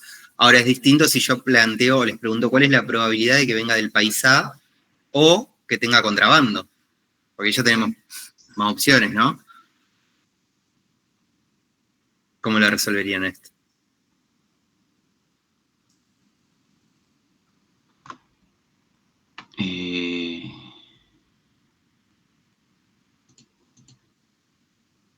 Ahí sí habría que restarle la intersección. Claro, sería la probabilidad de A. Sería A con contrabando. Menos A. Uy, perdón.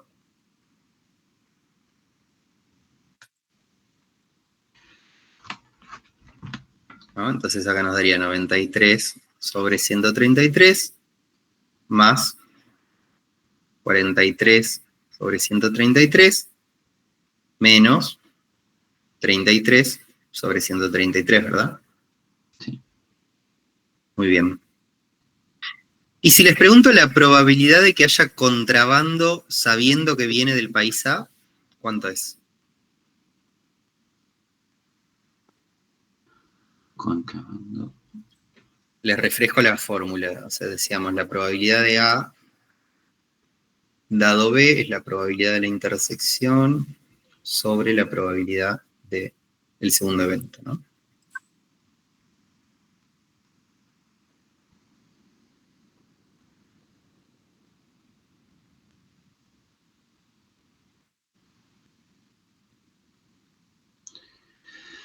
Sería 33 sobre 133 dividido la probabilidad de A, o sea, 93 sobre 133. Claro, 33 sobre 93. Vieron que yo les dije que como que recortábamos el espacio muestral, acá se ve mejor. Cuando nosotros calculamos la probabilidad de que venga del país A y tenga contrabando, dijimos es 33 sobre 133, que es esto dividido todos estos resultados posibles, ¿no? Uh-huh. Pero cuando dijimos, che, ya sabemos que viene del país A, que es en este caso, lo recortamos a todos estos resultados posibles, ¿no? Ya sabemos que viene de A. Y esa es la idea de probabilidad condicional. Fíjense que esto da, ¿cuánto? 33 dividido 93.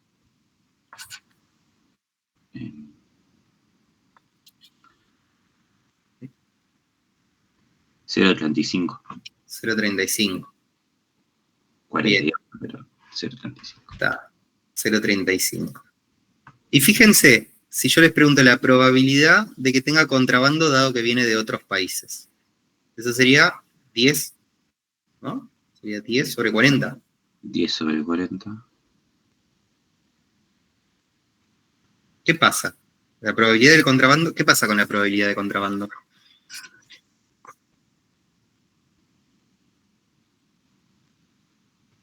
¿Cambia, no cambia?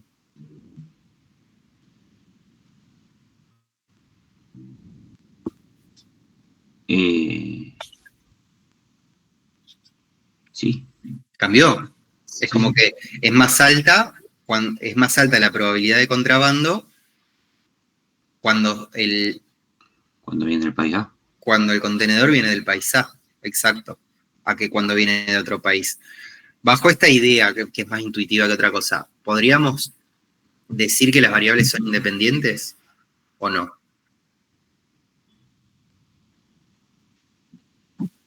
No, porque si el contrabando tiene mayor probabilidad que venga del país A, que depende del otro país, ¿no? Exacto. Las variables país de origen y la variable si tiene o no contrabando no son independientes, porque el país de origen condiciona la probabilidad del contrabando, ¿no? Ajá. Exacto. Fíjense que si yo lo planteara así, y ya con esto cierro.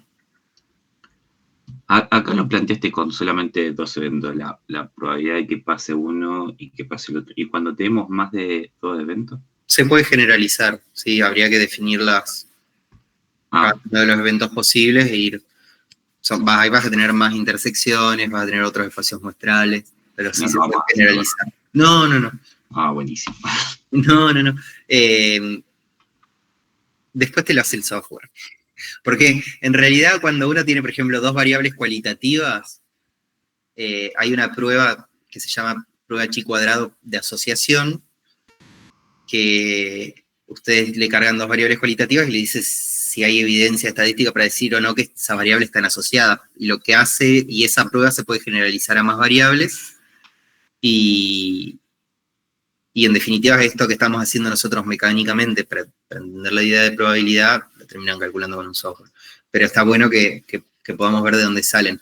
Por eso quiero que lo revisemos con esto. Imaginemos que la tabla era la siguiente, por ejemplo. Yo tengo país A, otros países, contrabando, no contrabando, ¿no? Imaginémonos, por ejemplo, que tenemos 30 de contrabando en el país A, 60 de contrabando en el país B, tenemos total 90. Y acá abajo imaginémonos que tenemos, voy a poner 10 y 20. ¿no? Entonces acá tenemos 30, tenemos un N de 120. En este caso, la probabilidad de que haya contrabando dado que viene del país A, ¿cuánto es?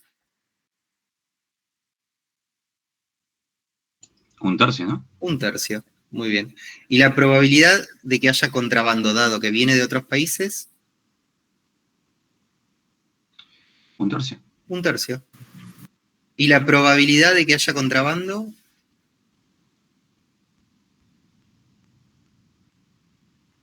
Eh, 1/3. 1/3. 62, 100. Así es.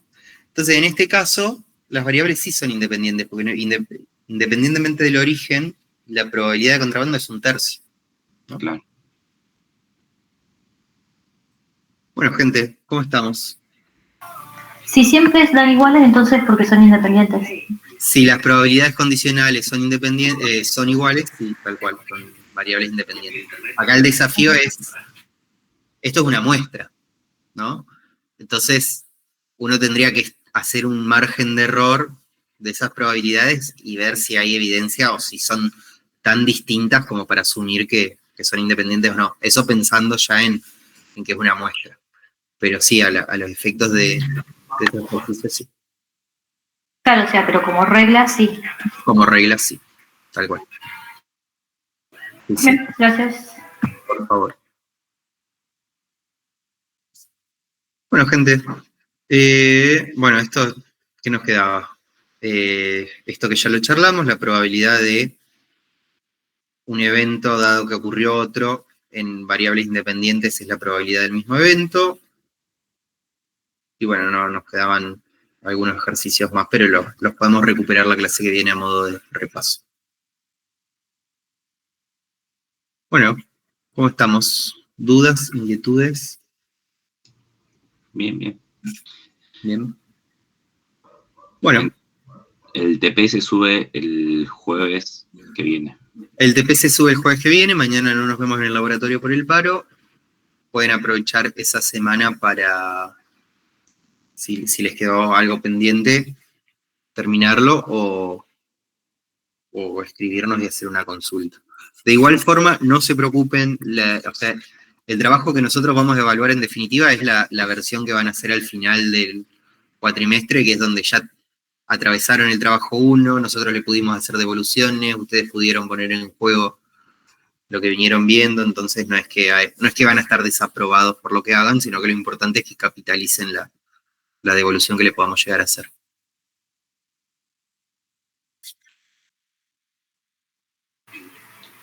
Ok.